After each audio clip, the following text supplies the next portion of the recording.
concerned about every resident, which includes students as well as year-round residents. So looking forward to the topics of discussion this evening, and we're ready to start. All right. Well, thank you, and we appreciate your all time as well. So we have an agenda that was prepared by Nicole Whitlock, our ex officio to Ames City Council for Student Government, and we'll run through that. We have a couple periods of open discussion, and we'll try and call on, I think, probably 2 or 3 for the first open discussion period regarding diversity and inclusion, and 1 or 2 for the Ames information for new students to make sure we stay on schedule. And after we do that, we'll have council member presentations for topics about 5 minutes each for each council member to discuss issues important to them or important to students that they think students should know about. And then we'll move into a closing period. So with that, we'll go straight into our first section, which is inclusivity and diversity in Ames. How can Ames City Council help students from all identities feel welcome in Ames? Or what might the barriers or impediments be? And what are issues that the council should consider addressing within the community of Ames? So if you would like to discuss, please raise your hand or wave or do something, and I'll make sure to recognize you. Who's going to start? Otherwise, okay, I'm going to call on Nicole. So Nicole, if you could start us off. Yeah, so especially after last week with student government, I feel like a lot of students aren't feeling that good. Whatever side you're on, I think this is a kind of a hotter topic right now. And how can we make students feel more welcome in the city of Ames? I honestly think the city of Ames does a really great job with this, making everybody feel included, no matter what identity you are, how you identify, anything like that. I think we do an awesome job with that. An example of that being when the Black Lives Matter movement had their bigger kind of wave through last fall. We had multiple discussions with them and even planned a workshop with them later this year. So I think we're already doing a really great job with that. I think continuing to reach out to those groups, identifying or representing the more minoritized groups in our community, rather than like waiting for them to reach out to us. Just making sure we're like aware of all the groups in our community, that we're constantly making those connections with them, saying, hey, what can we do for you? What can we do that we're not doing already? Things like that. Just making sure that we're there 100% of the time, representing them for anything they need. Great. Mayor? Thank you. Thank you, Nicole, for that introduction. I can't agree more with you. It's very apt. One of the questions was what might be some barriers and impediments, and I think that language barrier can always be something that is a challenge. And I actually forgot to check, but I believe that our website is actually multilingual. And I think I saw Brian Phillips is on. I don't know, Brian, can you comment on that? Is that true? I know Susan is on vacation this week and she's kind of directly involved with that, but Brian, can you comment on that real briefly? Yeah, I think our website is translatable with Google Translate and tools like that. We also have service that if people were to call City Hall or city offices or come in and they speak a language other than English, perhaps as their first language, we have phone translation services available. We can get people on the phone and assist in getting through and getting done what they are requesting. Yep. So that's one thing that we're actually doing already right now. Another item would be we did bring in the inclusive crosswalk. This council voted unanimously, and we actually need to get it repainted, but it's on the intersection of 5th Street and Burnett, which was a visible manifestation of the city's support of those from all different, from the LGBTQIA plus, and actually integrated also a black and brown stripe intentionally to be inclusive for people from all different identities. So that's a practical way we're working on. Also, I had a discussion. It was pre-COVID. It was probably in the fall of 2019, where a Latina student came in, and we actually started talking about, could we create a Latinx festival actually in Ames to try and celebrate that culture. And actually we broadened it and say, well, what else could we do? You know, we have a large Asian population as well too, and there's other population groups that we could certainly seek to support. So hate to use everyone uses the COVID as being an excuse for things not going through, but it just large group gatherings didn't become very practical. And the last I'll just mention, while I'll defer to other council members, the Human Relations Commission that we have is by intention extremely diverse. There's 5 individuals that serve on that, and we have one student that serves on there, and we have people from all different walks of life. And so I'm always looking for, and council's always wanting to support, appointing people who are from diverse population groups, identities, to reach out to, identify what issues are, and to do better education. The other thing is just I want to mention is the city council is a policy setting and making body. It takes our entire community being committed to welcoming everybody from all different walks of life. And so I think by modeling personally, individually, our conversation, our participation, the training we're going to be going through in terms of how we set policy that would be respectful of and recognize just the challenges for those who may be underrepresented or from different population groups, backgrounds. It's another way that we're working to make it feel more welcoming. But it's going to be an ongoing opportunity for us to forge ahead and to model and work together. And with that, I'll defer. I'm sure the other council members would love to jump in and share their thoughts too.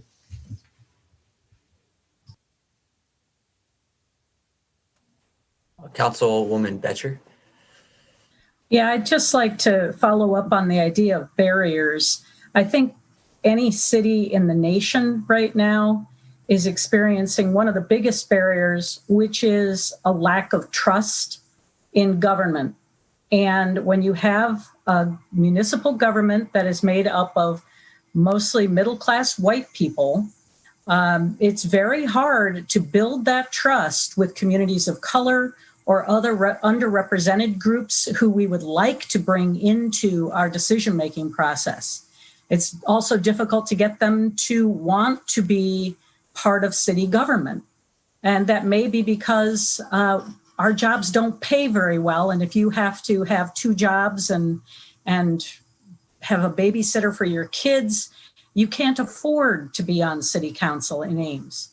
So I think those are barriers to getting more involvement in city issues and in city government. And I would love to see us continuing to work on how to get more people who don't look like us and who may be from different economic strata than we are to be part of our governmental system. And I think anybody who has worked on diversity, equity, and inclusion knows that this is work that has to continue. It is not work that you say is done. You have to keep working at it. And I think we're committed to doing that. But that barrier of trust is huge. And we're going to keep showing up and trying to build that. I think Nicole pointed that out as something we want to continue working on. Thank you, council member. So we'll move on to our next topic, which is a topic submitted by student government members as something that would be an interest to them. So we have Ames information for new students and associated problems. And I think Abby Schulte was planning on talking about that. I don't know how this is going to work. You might hear reverb, so let me know if that happens because I'm in the main room. Am I reverbing? Am I good though? Great. Okay. So my name is I'm Senator Schulte. I am a second year in biosystems engineering, and I'm currently the chair of our civic engagement committee, which means we typically focus on elections, But for once in our lives, it feels like there's no election this semester for us to focus on. So we've been spending the semester focusing on how we're going to interact more with the community. So one of our main projects, and something that one of our at-larges worked really hard on, is just sort of general awareness of services that Ames Public Library has to offer for students. We have the Great Parks Library, but we do have multiple libraries in Ames, and those libraries are oftentimes underutilized by students. So one of our successes this semester is every student is required to take Library 160, which is an introductory library course, typically about Parks Library, but there will now be a small segment in that talking about the resources that Ames Public Library has and how that can benefit students as well.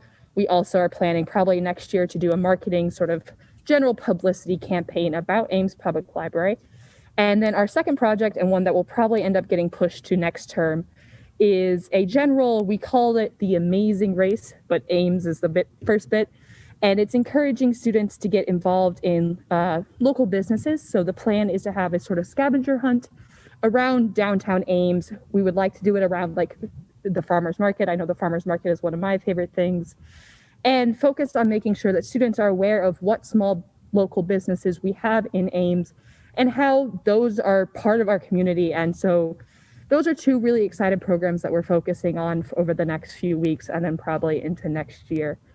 I think that's about it for me, though. I was just sort of general update of what we're trying to do during this semester. Great. So we'll probably have time for two speakers if they wanted to use the raise hand function on Zoom and talk about what Abby said, or anything else related to new student information, or think maybe Project City of Ames is doing. Okay, so I don't see the raise hand function. Is it okay if I just... Yeah, go for it. Okay, thank you. Sorry about that. So I had two comments. So first, Gloria, I'm really happy that you talked about reaching out to different communities. I think that's excellent. I wanted to make a suggestion to perhaps reach out to grad student councils here at the university for two reasons. One, that students make up about half of Ames, but only have one representative in council. And as grad students spend quite a significant amount of time in Ames, I think they'd be a great candidate to have as a counselor. Sorry. Yeah, so that was point one. And then two, a few weeks ago, the Ames City Council put out a climate task force and only had about one student representative of the 22 representatives that were present. So I was wondering first if you could give a little bit of background to that task force, and then talk about if there are any steps taken to include more students into it. And so that can go to anybody. Maybe Gloria? Well, the other option would be is to let staff who actually helped formulate some of that respond, because that was an initial draft. And I think you actually addressed council, I believe, too, didn't you, during that meeting? Me? Yeah, did you, Seba? Did you? Yeah, I sent an email. Yeah. So we saw that, and the point is that we take into consideration. Brian or Deb, do you want to comment on that? Because that sometimes was taken as being it's all done, it's all over, and so we did get some good feedback. Brian, can you comment on that real briefly? It's Deb, actually. Oh, Deb, thank you. I'm sorry, Steve Shanker, who's on the screen right now, is our city manager. Brian Phillips, who spoke previously, was one of the assistant city managers, and Deb Schildroth is another assistant city manager. And Deb, can you comment on that real briefly? Thank you, Mayor, and good evening, everyone. So that particular application document is a work in progress. That was the first time that City Council had seen it, and so we were very interested in their input and how to move forward. There is an expansion on the student representation. We were really trying to make sure that we had all of the community segments covered when we were putting that application together, and trying to look at, what's a manageable number, what's a good number of people to serve on this input committee. But council did ask to expand the number of students on that committee input committee. And so that is what we're planning on doing going forward. There will be all kinds of opportunities to provide input and feedback and participate in the climate action planning process once we get the engagement plan in motion. And we are looking at, we're still working on selecting a consultant. We're down to 3 firms, and they're all very good.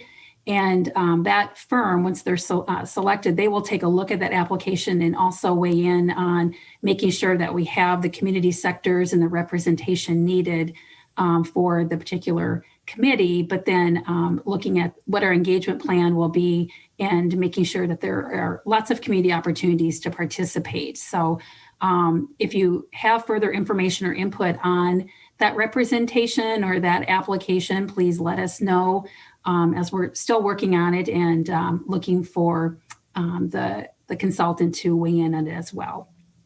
Thanks, Deb. Vice President Schrader, do you want to stay on this topic of Ames information for new students, or do you want to open the floor? I'll defer to you. You set the agenda. Yeah, I think we'll try and stay on the topic. I think Nicole did a good job of trying to put some issues that were important to students. So I think if there was anything that council's doing regarding that specific things, I think or regarding specifically outreach to students, I think we would be really happy to hear about that. I don't want to diminish, Seb, I don't want to diminish at all your comment whatsoever. I'm trying to make sure we're on the follow the agenda, but if Vice President Schrader wants to deviate, happy to do that as well. We could spend the whole time, Lassie, talking about the climate action plan and the process and what's going on. So I might just mention on the, I had a conversation again, it's like it seemed like forever ago, but is one of the senators with on student government about looking at, could we do a tour, offer a tour for freshmen that would actually utilize SciRide, and like one Saturday where you would actually have a route that would go from, you get on in Campus Town and then you'd go to downtown. And then you would let people get off the bus. They could circulate. I love your idea about a scavenger hunt, and you want to get together with Ames Main Street. You want to get together with Campus Town Action Association. You want to get together with all the merchants. Then they might go up and drive by the McFarland Clinic and the Mary Lee Medical Center and just talk about what's available there. Go to North Green Mall, and people can get off there if they want to. And then go from there, go to Somerset and look at the, there's restaurants up there. There's other places, in that commercial node. And then come back to Central Campus. And the idea would be is that maybe it's an afternoon and you'd have a circulator going every 15 minutes. People could jump on and they would have tour guides, like Cyclone, your ambassadors, that would then just talk about it. But try and get some kind of a route worked out that people get a chance to see, even go by some parks and by the Homewood Golf Course and Miracle Park, and just expose people to what's going on. Now, that obviously requires SciRide's coordination and cooperation, but I do think it's an important opportunity to try and really get people exposed to what Ames does have to offer beyond just being, in certain segments. And the other thing is that it's Welcome Fest. We have participated, previously, and we enjoy coming. All of council comes and puts in time. We have city employees that come from the library, police, fire, water, talking about libraries there also. And we get a lot of people, that do come in, and if you go ahead and ask questions, you can get like a t-shirt or freebies or giveaways, because you do want people to understand what their opportunities are, there too. So, but the more we can get people exposed to what is available program wise, the better, because Ames has a lot to offer students as well as year-round residents. So, well, thanks, Mayor. And we have students on the SciRide board, and I think maybe that would be a great partnership, and sounds like a fun idea if we can get it to work. Although, again, COVID year, so probably wasn't feasible this year. Yeah. Councilmember Garden. Yeah, I love this subject. And one other aspect that I've really grown in my appreciation of is students serving in the community in various volunteer capacities. And probably the example that I'm most familiar with is the Story County Raising Readers program, where we literally have hundreds of Iowa State students who give time every week to mentor and to work with students, trying to close that achievement gap And I think it's very good for the elementary students that are benefiting from that. But I also think it's very important for college students to figure out, how do I give back? How do I make a difference in my community? So I just want to throw that out as we talk about introducing students. I also want to create paths for them to find ways to change the world that they're in. But I really appreciate the role of students in serving in the community. Thank you. So I think we'll move into kind of the council member presentation portion of the agenda. So we'll start off, we'll give every member of council about 5 minutes or so, and we'll start with Mayor Halep. Well, thank you. First of all, I just want to share that I think that every topic that each council member is going to be talking about, we're all excited about them. And so I just checked with each council member to see what they were going to be talking about. So just because one person doesn't talk about a topic doesn't mean that we're not excited about those topics. I'm going to talk about two exciting construction projects and or potential projects. We refer to it as 321 State. What it is it's where the old Ames Middle School used to be. And the city purchased the property. And what is being now developed and is under construction is a development that will include low to moderate income housing projects and also some low to moderate income qualified rental. Now, there will be some market rate lots also available in that area. It's around, I think, 25 to 30 single family home lots. And there's going to be about mid 30 to close to 40 rental units. Council is pretty adamant that they wanted a multifamily complex that wasn't just like a giant building stuck in the middle of a lot. So there's like there's both townhouses as well as 2- and 3-story apartment units with some playground parking and some green space. So that's going to be, it's under development. Actually, the the grading is going on right now. The streets already been put through there. And the developer is going for some tax credits on the multifamily component. Hopefully we'll know about that later on this year, and hope to see that move forward. But it's been long. This project actually predated me being on council, so I've been working on it for a long, long time, but it's just going to be exciting to see that fruition. Two is, all of you probably just love all the traffic on South Duff, don't you? Shake your head, yes. No, you don't, you hate it. We have the South Grand extension, which is going through. It's going to go down to South 16th. And then we actually have in the CIP in the next few years, the 16th Street, which is just south of the green space where the new athletic complex was developed, and north of the Vet Med. That's going to be going to 4-lane traffic, and there's going to be intersection improvements at South Duff and South 16th. But by the end of by sometime fall of this year, hopefully we'll be cutting the ribbon on the South Grand extension, which will basically alleviate some of the traffic that goes south on Duff.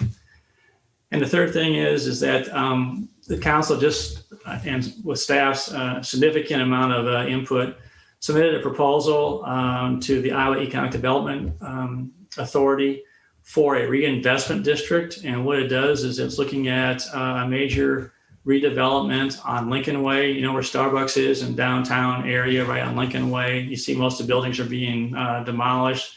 Well, the goal is to see a combination of housing going in there, retail, a hotel, office space, a central plaza that would really help and reinvigorate that area. There's a lot of cool stuff going on downtown right now. There's a new owner of Sheldon Munn. He's going to have a whiskey bar. It's going to be opening up here in the next few months. There's new, really nice retail that adds to the existing retail in the downtown area. But the whole goal is that becomes a catalyst for development. And then on the tails of that, hopefully we can get some funding that would help us offset some of the costs of replacing the indoor aquatic center, which is going to be demolished. So lots of exciting things going on in the community from a potential built environment. All right, Councilwoman Betcher. So I'm going to use my time to follow up a little bit on some of those questions that Seba had and that Nicole highlighted of, how are we doing outreach? How are we getting people involved? The exciting project that I've been involved with that I hope is going to bear some fruit for us is a partnership between the City of Ames and community and regional planning students in Dr. Alenka Poplin's 532-432 class in fall semester.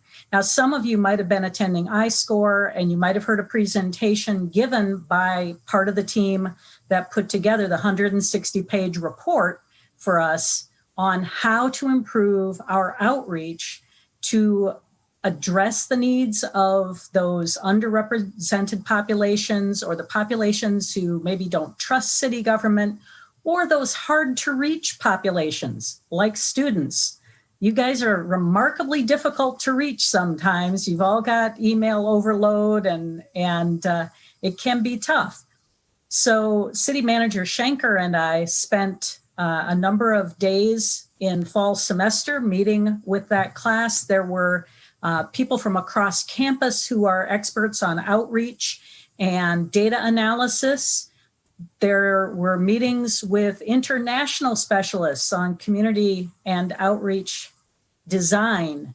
And the students looked at the Ames community, analyzed our census tracts, tried to figure out where all of our tough to reach people are, and then recommended strategies for us to better reach those people when we are trying to get input, either because we need input on a city project or we need input on something that's an idea that the city has had, or to provide a channel for them to give us input on things that interest them, projects that they would like to see happening.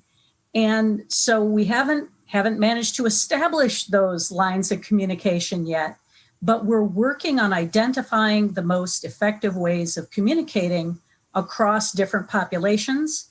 And we're hoping in the fall, we might be able to continue this partnership once COVID is less of a feature of our landscape.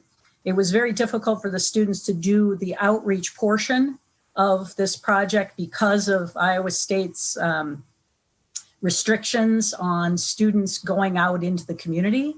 But we're hoping that we will have further partnership with more community and regional planning students going forward, and that we are going to be in a better position to try and engage the people that are so difficult for us to engage now. We recognize that there's an awful lot of information we're putting out that is not being received by the people we want to engage. So students are among that group. And we hope that there will be an improvement from these projects. Now, the second thing I want to address just very shortly is that the city just announced a new small arts grant pilot program, which I'm also very excited about. And that allows, we have a pool of money of $10,000 for small projects. And we want to see applications from individuals or groups of individuals who live in Ames, and that includes students, who have ideas for making Ames a more fun and vibrant community through the arts. So there is an application available for that now. I think applications are due by April 30th. Brian, do we have a URL that I can put in the chat box, or is it on the city website? I can look for it. It is on the city website. It's on the Public Art Commission page. So if you just go to cityofames.org/PAC, you'll see it right there at the top of the page. I will put that link in chat for you all. We'd love to see some applications, and those are for small grants, anywhere up to $10,000, but the whole pool is only $10,000. These are small grants for big ideas. That's what I got. Thank you. Next, we'll go to Councilman Garten. Thank you. And again, it's great to be here today. I'm going to have two quick topics. I'm going to watch my clock closely. One of the things that I think people don't appreciate about local government is just the breadth of services that we provide. So when you get up in the morning and you turn the lights on, we provide the power here in Ames. You turn on the water, that comes from a city service. You get out on the street and you ride on our streets. Those are city streets. Some of these are done in coordination with Iowa State. Some of these are we're called institutional roads and things, but there's most of these roads are going to be run by the city, police, fire, parks and rec, human services, economic development, our library, just an amazing number of different things that we do. So I'm hoping to inspire some of you someday to run for city council. And I think it's valuable to think about what we do. And people shouldn't run for city council just because they have one pet project. All of us on council have to have an interest in a wide breadth of things that the city does. A couple just little small things I'll point out. All of our directors of our different departments are very forward thinking. They're very innovative. So we have a new Lowhead Dam that's coming in East River Valley Park that's going to provide a neat area for kayakers and canoers to enjoy. We have a community solar project that's just kicked off. That's a wonderful addition. Composting is something that we're developing over time to make that more accessible. So I really love the breadth of things that our city government does. The other piece I want to talk about briefly is the fact that we're a nonpartisan board. And so, which I absolutely love. In the United States, we have never been more divided politically as a country since the American Civil War. And so this toxicity that's invaded the federal government and state government, we don't want that in our local government. And so we try very hard to keep party politics out. Now, there's a place for party politics, but I don't think it belongs in our local government. And so it's a wonderful place. In some ways, it's strangely refreshing not having to worry about whose jersey someone is wearing. And so we don't care about political affiliation. Our focus is providing these services the best we can for the community. So those are the couple points I wanted to mention tonight. Thanks for the time. Thanks, Councilman. Next, we got Councilman Martin. Hi, everyone. What I'd like to do is bring you up to date on some developments having to do with the internet. Obviously, in the past year, I think many people have discovered a new appreciation for how it can make things happen that otherwise would have been impossible. But it turns out that the city and the council have taken an interest in improving internet service in town over a much longer period of time, well before I joined council, in fact. I would say that we undertook some projects to see how the city can improve services generally, to make it more available throughout neighborhoods, to improve reliability, to improve cost as well. And it's interesting when we spent time on that, there was a simultaneous development. Another company took interest in Ames as a competitive market for internet service. They're called Metronet. You've probably heard of them. And so one of the things about Iowa law is that anyone who wants to offer telecommunication services can just kind of show up and open up their business. So that's what Metronet did. They decided Ames was a good market. They rolled out their business last year. And so the dust hasn't really settled on that yet. And I would say that at this point, the city is sort of pausing to see what it means for services in Ames after we get used to having another major service provider. I also want to distinguish the scope of that sort of service from what many people experience at Iowa State. If you live on campus at Iowa State, you already have service provided by Iowa State. And Iowa State has had the service way longer than any commercial entity has. It goes back to the mid-'80s, way before a private person could get internet service at all. So we're really talking about off-campus students and non-students and businesses. So the next year will be interesting. I think council will begin to think about, again, whether there is something that we should be doing to improve that sort of access throughout the community. And I wanted to mention one other thing along these lines.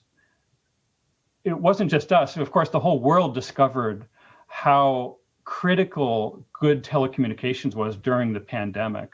As a result of this, the Federal Communications Commission has very recently set aside $3.2 billion in emergency benefits for internet service subscribers. I expect that details and applications to gain access to that sort of money will be ready within the next month or so. And I think that some of our local providers will provide access to this money. It can be a very good deal for people who have low income or are affected by COVID. The list of rules is long, but for example, having someone in the household who is a recipient of a Pell Grant is a qualifying factor. The benefits can be great, up to $50 a month towards your broadband bill, and $100 as a one-time allocation for equipment purchase. I just wanted to mention this is coming. It's not ready yet. It won't be administered through the city, but it may be available through your own broadband provider off campus. So feel free to contact me after the meeting if you'd like any more information about these sort of things. Thanks. Thank you. Councilwoman Betty Hansen. Yeah, thank you. So I wanted to touch on the many things we do to encourage people to get outside. I think it's a great way to improve health and mental health, and also to gain an appreciation for sustainability. So we do a lot of things, I think, in this category. Improvements to our bike system, like new dedicated lanes that we have on 30th and Duff, or off-road trails. So excited about, someone mentioned before me the South Grand Extension roadway, but there's also a bike path that'll connect basically from, eventually you could get from downtown to the Research Park, all pretty much off-road on bike trails, and that's exciting. There's a new bike trail that'll be built parallel to Lincoln Way in West Ames. So from like Beetle to the intermodal facility. And that's pretty exciting too. And also I think we've done a lot of improvements to our public waterways. So we're installing an accessible kayak and canoe dock at Ada Hayden that folks can use of all different abilities. And I think that's really exciting. We've, Tim mentioned the conversion of the Lowhead Dam to more of the tiered dam system at River Valley Park. That again is great for recreation and fishing too out there.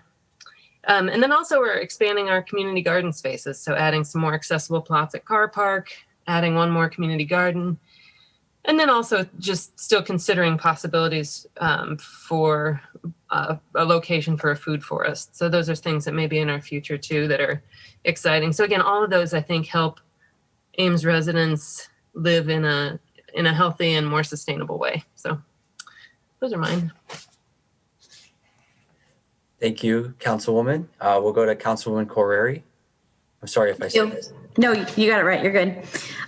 So I just want to touch on a couple of things. The first thing, I just want to say, I guess, thank you to all of the students who take time to volunteer for the various nonprofits in our community. I know Tim touched on that earlier, but I work for one of those organizations, and I get multiple emails a week. Actually, I got one today from students looking to volunteer. And I know that opportunities are very limited right now because of COVID. A lot of us at the agencies are just limiting who we allow in and what we're able to do. But thank you for that. We just appreciate having that community support.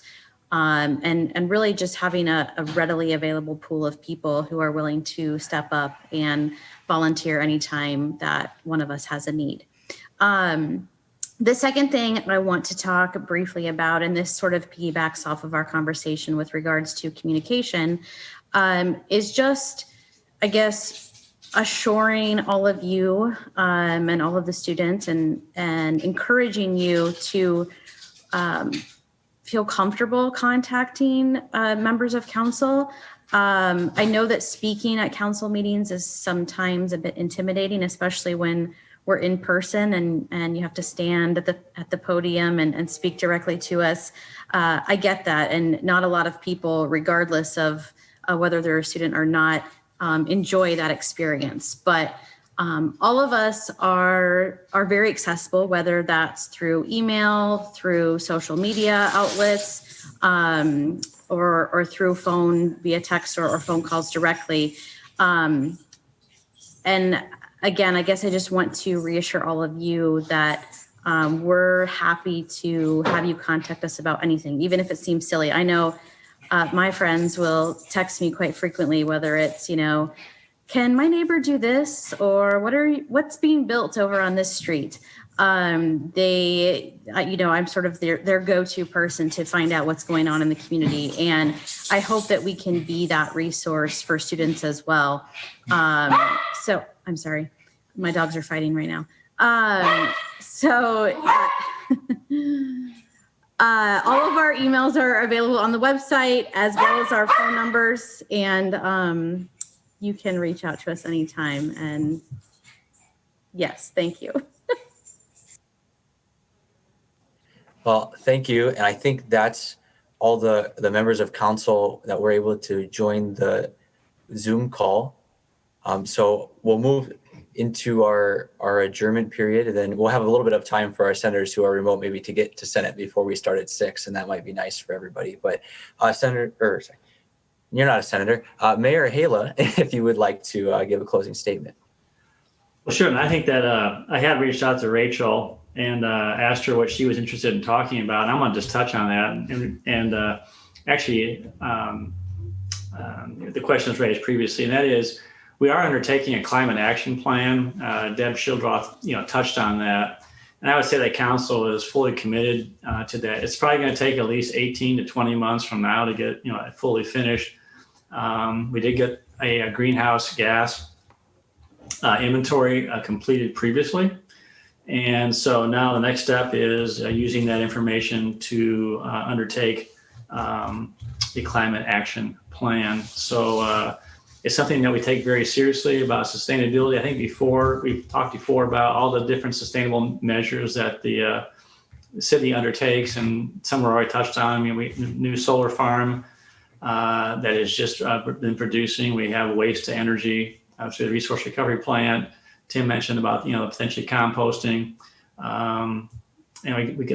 We're actually converting to. We have some electric buses coming for Cyrite, and we have electric vehicles that we are starting to integrate into our police force and using 100% biodiesel. So we are very committed to and continue to look for ways to improve our sustainability. So, with that said, again, just thank you for the partnership that we enjoy with student government, with Iowa State University. I just want to echo what Amber shared, and that is we are accessible. We want to hear, and we know people are busy. As we come out of this pandemic, and as Councilwoman Boettcher mentioned, we're looking forward to implementing some of the recommendations and suggestions that the CRP project undertook. And so it's working together, and we have a great community, and there's things that we're looking forward to implementing to make it even a better community. Great, thank you. I would like to echo a word of thanks to the members of council that were able to join, as well as employees of the City of Ames. I think it means a lot that to take the time out of your busy schedules as well to come meet with us, as student government. And I would like to thank everyone for helping Nicole with putting together this meeting. And we kind of had a different format just over Zoom. We were trying to make sure that information was still shared the same way, and hopefully next year for that Senate, they can be back in person, and we can roll with some things learned and have a continuing year of great conversation between the city and students. And I'll volunteer every member of council. I'm sure they would be happy to hear emails from students in student government or not in student government for all. And thank you all, and have a great day. I'll adjourn our working session. And I would entertain a motion to adjourn our city council meeting. So moved. We adjourn. All right, we are adjourned. Thank you again. Have a good rest of the evening. Bye, everybody. Thanks, everybody. Bye-bye.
before going to the. This is the switch. Oh, yeah. Let me just. That might. So that should drop. That's fine.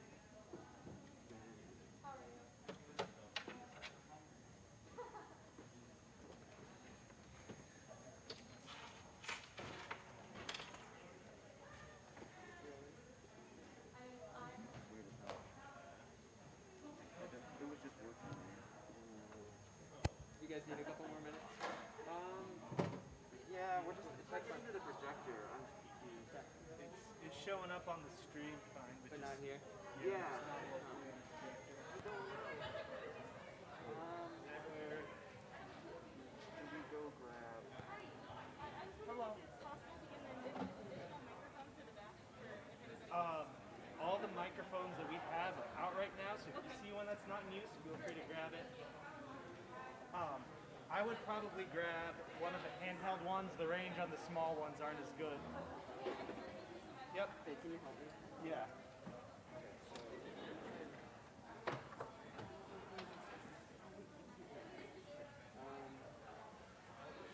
Should we message Avery? Yeah. Go. I don't know why this isn't working. I'm gonna power cycle with the projector.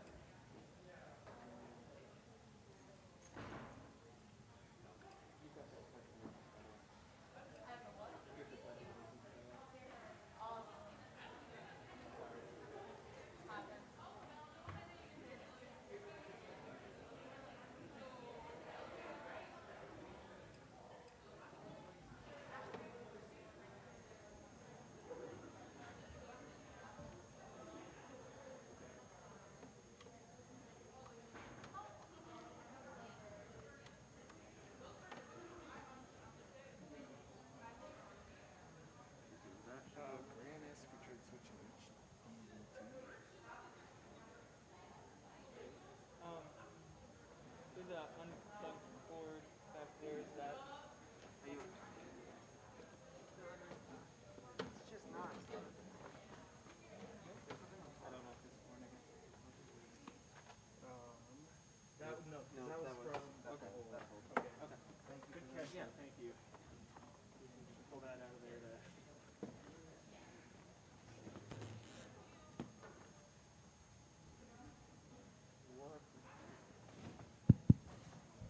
For everyone's information, we are clearing up some technical issues and then we will get started. So hopefully you're in a couple minutes.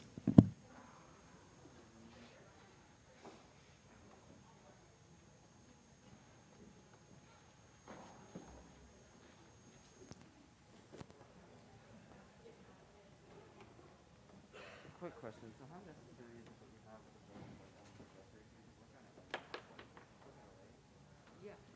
We would just.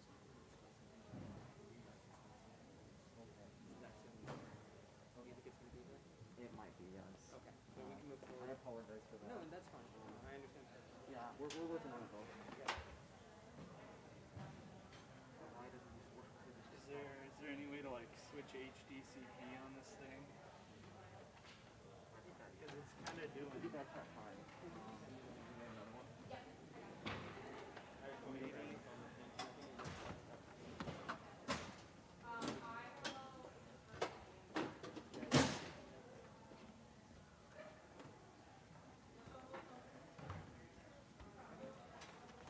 That one is fine. Here, unplug C, bottom left one. Put that one. Swear to God, bed cap 5 on the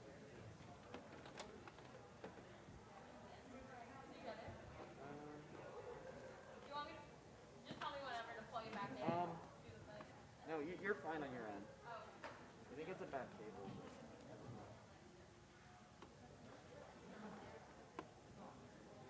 It's on 4, right? No, it wasn't. That's fine. It should be on 4. Okay. Did this get rerouted? K router? Well, it showed up for a split second, which makes me think that it's routed. When? When? Earlier, when we were. Well, it was working on the stream and everything. Here, after laptop, what we use the internet.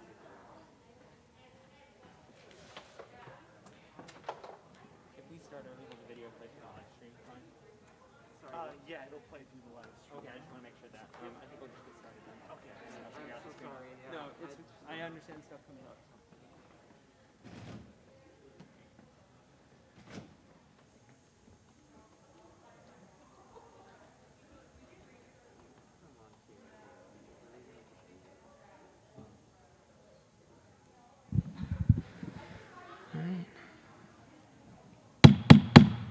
Call the Senate to order at 6:11 p.m. on March 17th, 2021. We will begin with a roll call. Atagarla. Idvate. Anderson. Bender. Emery. Fahim. Goff. Gonzalez. Hayes. Hurley. Klapatauskas. Lewis. Lona. Mass. Pfeiffer. Rinchi. Schulte. Springer. Stenzel. Stevens. Weathers. Young. Zastro. We have quorum. Okay, we will move on to the Pledge of Allegiance led by Acting Speaker Gonzalez.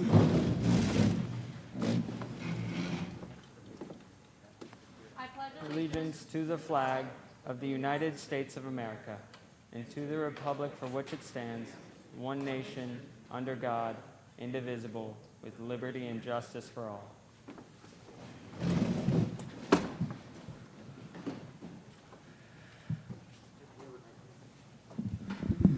All right. Our program for the night, student fee report, has been canceled, and there will instead be a written report sent out to the Senate and the rest of student government. That means we will move on to open forum, which is a open time for students to come and discuss issues relevant to the student body. I understand that we have a lot of guests tonight, so I just want to start from the beginning with ground rules, and let's talk about the process. If you're wishing to speak, if you're a guest tonight, please approach the podium. If you could form a line to the podium so that we could have kind of a quick succession between speakers, that would be helpful. For the sake of everyone getting a chance to talk, I'm going to be enforcing a 5-minute speaking privilege.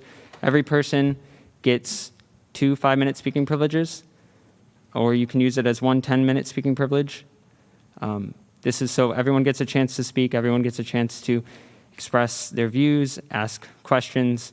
I'm going to ask, and I know that I've sent an email out to student government, but I'm going to ask that members of student government please refrain from getting in the line for open forum or giving speeches.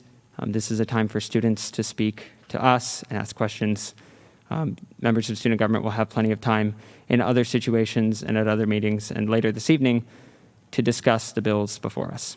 So with that, if guests would like to form a line to the podium, preferably along that wall, and when you approach the podium, please state your name and college, pronouns if you wish.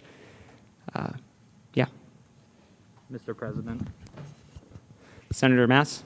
Yeah, I would like to move that open forum be limited to an hour and a half. We can talk about extending it at that time. And additionally, that each speaker be limited to 1 5-minute speaking privilege in order to make sure that all voices are heard in that time. Okay, there's been a motion to set the time limit for now at an hour and a half. Is there a second? Yes. Okay, there's been a second for the motion. I don't believe that there's a vote, so without objection. Okay, all right, there will be from an hour and a half from now, which is, I believe, 7:45. So for now, that is the end goal. If guests would like to approach the podium.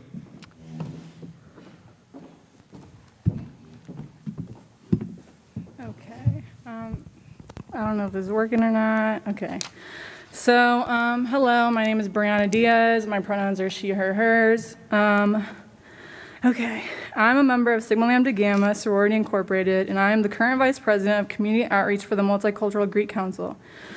Y para todos los que hablan español, mi nombre es Brianna Díaz, soy una miembro de Sigma Lambda Gamma Sorority Incorporated y soy la vicepresidenta de asistencia de la comunidad para el Multicultural Greek Council. I am here today to discuss something that has been happening on this campus since the day Iowa State was founded. Iowa State as an institution is oppressive to multiple groups of people. The whole idea of getting a degree is elitist in itself. Systematically speaking, obtaining a degree is seen as holding high value and places people in better social statuses. Estoy aquí para hablar de algo que ha estado ocurriendo en este campus ya que el Iowa State fue fundado. Iowa State como institución es opresivo a varios grupos de personas. La idea de obtener un título es elitista. The opportunity to get a degree for a majority of white students was never seen as a question. A lot of white students can tell you that they came to Iowa State because this is where their parents went. However, for most of the multicultural students, this is something that most of our parents could only ever dream of. My parents, for example, never even had the opportunity to finish high school. La oportunidad de obtener un título para la mayoría de los estudiantes güeros no era una pregunta. Muchos estudiantes güeros pueden decirle que vinieron a Iowa State porque aquí es donde fueron sus padres. Sin embargo, para la mayoría de los estudiantes multicultural, esto es algo con lo que la mayoría de nuestros padres solo podrían soñar. Mis padres, por ejemplo, nunca terminaron la escuela secundaria. For this reason, it is so much more important to protect the students who belong to marginalized groups. We come to Iowa State to get a degree for a better life for ourselves and our families. We are here for the same reason as many of you, yet it's different. We fight harder every single day to achieve our goals because we have so many more obstacles. We have to create our own spaces for our voices to be heard. When we are mad and tired, we get called rude and disrespectful, and you would be too. You would be mad and you'd be tired too if you had to worry about school, your family, income, managing positions, and fighting for basic human decency.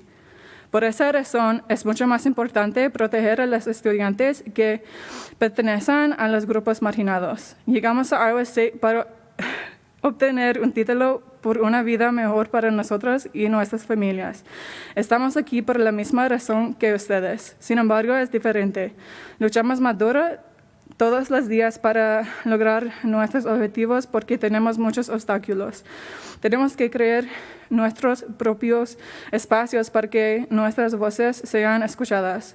Cuando estamos enojados y cansados, nos llaman groseros e irrespetuosos. Usted también lo estaría si tuviera que preocuparse por la escuela, su familia, los ingresos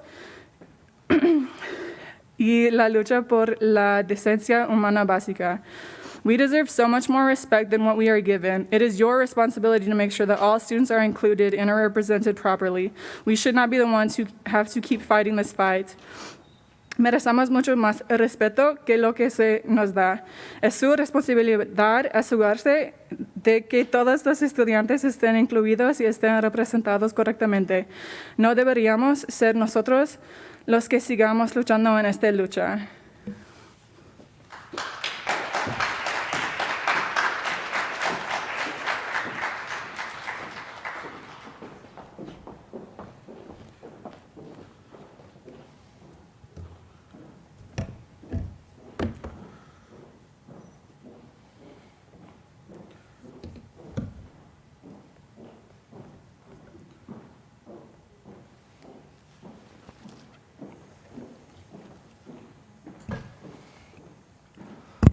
Hello, everybody. My name is Scott Nguyen, and I'm the president of the Multicultural Greek Council. First, I want to thank and commend Eliana, Mariana, Lauren Perk, and Anna Olson for speaking last week and for all their hard work promoting diversity, equity, and inclusion, as well as making Women's Week successful, despite the misogyny, small male egos, and white supremacy that they had to face. Specifically you, Jacob Schrader. Last week, Mariana and Eliana spoke about how you shut down their ideas and how you spoke over them and humiliated them. Mariana literally cried in front of you last week, and you offered no apology. You're a weak and incompetent leader. You're a part of the problem of white supremacy, and that forces women, specifically women of color, to kneel where you're able to stand. Despite that system being against them, they will always stand taller than you will ever be able to. And instead of apologizing and making amends, you said nothing. Your lack of apology speaks volumes on your character and by extension, your leadership, or in your case, lack thereof. You empathize with white supremacists like Ryan Hurley instead of condemning their actions. You chose to stay silent under the guise of freedom of speech to protect your white feelings and your white guilt. Your silence hurt many communities here at Iowa State. Your silence made student government and our campus a hostile, unsafe environment for people in the LGBTQIA+ community when you don't condemn Ryan's transphobic and homophobic statements and continue to allow him to serve as senator. You made student government and our campus unsafe when you refused to condemn real racism done to people of color. Last week, I asked you how you would keep yourself accountable on your promise to promote cultural competency. You said it was an ongoing process and that you would hope to get better tomorrow, the week after, the year after that, and the year after that. Your hope to be better means nothing. You fail to have the action to back that up. Your words are performative because you have no interest in changing culture and climate that already suits you. Next, Daniel Pfeiffer, who serves as IRHA Senator in student government. Last week, you spoke about how rude and disrespectful we were. After that, you proceeded to white mansplain what racism was and continued mansplain over Lauren Elizabeth. You disrespected my friends and the people I care about, so you deserve none of my respect and none of my kindness. You're a self-righteous hypocrite who sees no issue on racism because it doesn't apply to you, something you still fail to realize. You were rude and disrespectful to Brianna, Summerlee, Lauren Elizabeth, Jen, Mariana, and Eliana, and all of them were women who spoke. The fact that you were disrespectful to all these women shows how small your male ego is. You're also a gaslighter for invalidating the experiences of people of color, which shows us how fragile your white ego is. As Lauren Elizabeth said last week, before you rudely mansplained over her, you will never experience racism. But instead of listening to her, you mansplained over her and selfishly centered your white self at the center of the conversation, centered on racism, and cowardly victimized yourself. You will never experience racism, not solely because of the color of your skin, but because of the privilege you have because of it. You are too scared and cowardly to admit that. You don't see racism as a problem because you never had to deal with it. Your perception turns into your reality, and your reality, your perception is based on the role you have in this society. And this society is solely based off of white male patriarchy, something you benefit greatly from, but you will never admit. You look in the media, sports, news, politics, even here on student government. A cisgendered heterosexual male is always going to be the default. You are so caught up in your privilege that when a strong women leaders like Brianna, Summerlee, Eliana, Mariana, and Anna speak up and push for the change, you feel oppressed. You feel oppressed when women of color push for diversity, equity, and inclusion because you directly benefit from their oppression. You are an incompetent coward for not being able to recognize and admit that. Literally, nobody's angry at you because of the color of your skin. We're angry because in the face of social injustice, you're a coward for hiding under the guise of racism to mask your white feelings and small male ego. You also chose to gaslight the experiences of people of color by invalidating our lived experiences. Quoting Baloo Babalola, she said, "Gaslighting is absolutely part of the functionality of white supremacy. Telling the oppressed what they know is happening is not happening is part of the violence." You are a clear example of how gaslighting upholds white supremacy. You are the reason why so many senators here who are women or people of color aren't here right now. By mansplaining, you made the culture of student government unsafe for women and people in the LGBTQIA+ community. You are a clear example of sexism and misogyny. And I found this quote on male behaviors towards female gamers that describes you very well. It says, "Female-initiated disruption of male hierarchy incites hostile behavior from poor-performing males who stand the most stats to lose." And if that doesn't paint a clear picture of you, Daniel Pfeiffer, I don't know what does. Next, you said that we should let all opinions be heard no matter how racist and potentially dangerous in the case of a senator. It doesn't matter, we should let them speak. You are emboldening white supremacy and white supremacists like Ryan Hurley by not condemning their actions and letting them speak like that. You are a puppet, a spineless, cowardly puppet with the only thing holding up your back is the hand of white supremacy and your small male ego. People like you don't care about the people in the LGBTQIA+ community or people of color. Your actions and your words tell us you don't care about the black people who deal with racial slurs being thrown on them every day on campus. You don't care about the Latina woman who gets made fun of for speaking Spanish. You don't care about the trans woman who gets constantly called the wrong name and being used the wrong pronouns. You don't care about the Asian girl who gets constantly fetishized and objectified. And you are a clown for not doing anything in the face of all these injustices. And you will continue being a clown since you decide to stand up and surround yourself with an entire circus. And if anybody here feels attacked or feels some type of way what I said, you guys can be my Cinderella and you can wear the shoe. People like you, Daniel, are just another hurdle to jump over. You don't need to be 6 feet or like Brianna or 4'10" like Mariana, because they will easily jump over you. You'll be leaped over and forgotten about in our race to social justice, diversity, and inclusion. At the end of the day, people that like you, that choose to not care about people like us, that's okay. Because people like us, we're the change that's gonna happen, and you aren't. It doesn't matter that you don't care about us, because if you don't give a damn about us, we don't give a fuck about you.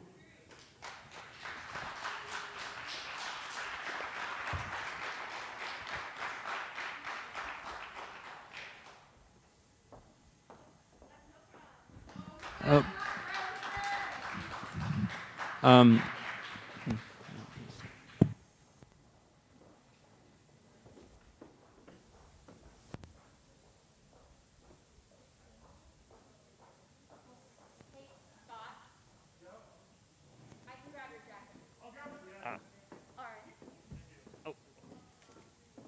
I'll bring it back when I'm done. Hi, I'm Brandon Coppinger, College of Engineering. Pronouns are he, him, his. And just a real quick question, what consequences are the College Republicans of Iowa State University facing or will face due to their actions? I can answer that question quick.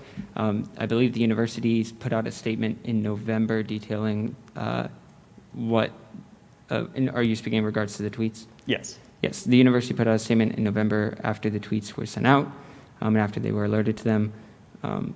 At the time, I believe they said that although they hold the tweets abhorrent, there's no legal grounds for them to pursue action. So can I follow that up with another question? Certainly. To what standard are you holding the organizations of Iowa State University? Well, because if you're allowing tweets such as those to be broadcasted on such a level and to be implicitly supported by the university, then you're clearly going to be advocating for these values with your silence. Right. I guess if I can explain, the university's decision was separate from ours, and we didn't play any part in that statement. That was the university's decision. Student government doesn't have any control over what decisions the university makes in regards to punishing student organizations. Interesting. I would encourage whoever might have the power to pursue such to do so. Because if organizations are not being held to the same standard that we are as students, then what's the point? Especially considering the Iowa State College of Republicans have actually violated Student Code of Conduct 3.8 and 3.9, being organizational responsibility and seriousness of violations. Okay, that is something that I believe the university, you can reach out to them and report student organizations. There's a process for that outlined on the university website, but yeah. Love to. Okay. And just last thing is, it is not a protection of your First Amendment rights if you allow people to spout off hate, idiocy, bigotry, or pure drivel. Your First Amendment rights allow you to say what you're able to say, but your First Amendment rights are not incitements to violence, racism, sexism, and hatred. Bye-bye.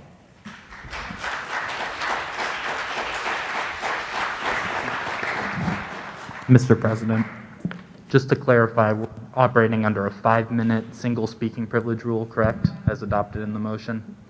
Oh, I'm sorry, I didn't hear that part of the motion. Yeah, it was the second part of the motion. I just wanted to clarify that so that Okay. we're all on the same All right. page, right? And also just for everyone, I forgot to mention this, I will tap a couple times when you're at a 30-second mark from the end of the time.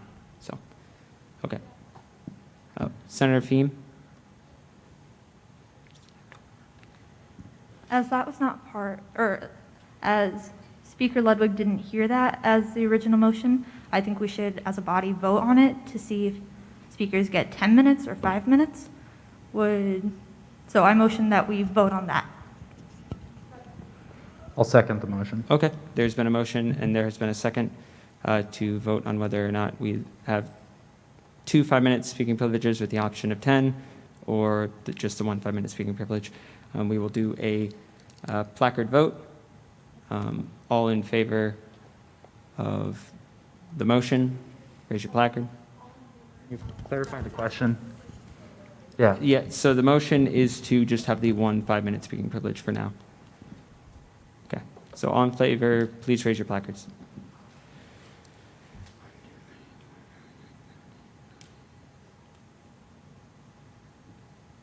All right, all opposed?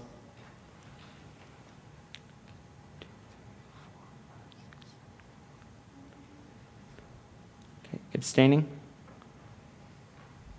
Okay. I had that as 10-9 in favor of the motion. So the motion will carry. So there will be 1 5-minute speaking privilege for now. So I hand the floor over to you. Okay, thank you. First of all, I would like to thank Lauren Perk, Mariana Gonzalez, and all of the other students of color on student government for standing up. And before I begin, I would also like to acknowledge the College Republicans of Iowa State's violation of the First Amendment. Referring to their Arm Up tweet, that is an example of clear and present danger. The account incited violence and had the means to. That is a direct violation of the First Amendment. Now, I didn't originally want to speak tonight because my white voice equates to white noise in discussions of race. But tonight, I stand for students of color who don't speak because they feel like they won't be listened to. Tonight, I stand for students of color who are exhausted from screaming from the pit in their stomachs with no response. As awful as it is, as backwards as it is, white leaders of student government, maybe you'll actually listen to someone who looks like you. It's easy to sit there and roll your eyes at speakers tonight for talking about real issues. It's easy to sit in your privilege and ignore the world. But you should know that your lack of action reflects on who you are, a shell of a human that deserves no respect and no platform. If we want to make strides towards the right side of history, we need to support, endorse, and elect students of color into our leadership. No longer can we trust white candidates to follow through on their promises of diversity and inclusion. They do not understand how necessary it is to uplift students of color and quickly put their needs on the back burner. White people, I am here to tell you that it is of the utmost importance to give up your space to students of color and ask for nothing in return. Too long have students of color been silenced and cast aside because the white leaders of this school see social justice as a way to feel good about themselves and not as a matter of life and death. Enough of the performative activism. This isn't about your ego or your platform or your image. This is about student life. Thank you.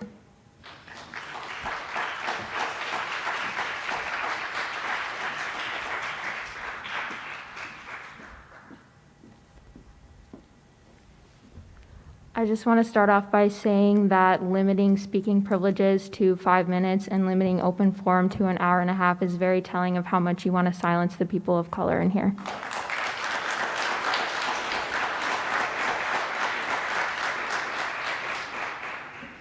So hello everyone, my name is Lauren and I'm a senior in the College of Agriculture and Life Sciences, and as of this week I am the former Director of Diversity and Inclusion for Student Government. Last Wednesday I watched the open forum discussion from home because of a prior personnel decision I had made to stop attending student government meetings due to the fact that I no longer feel comfortable, welcomed, or seen in this space.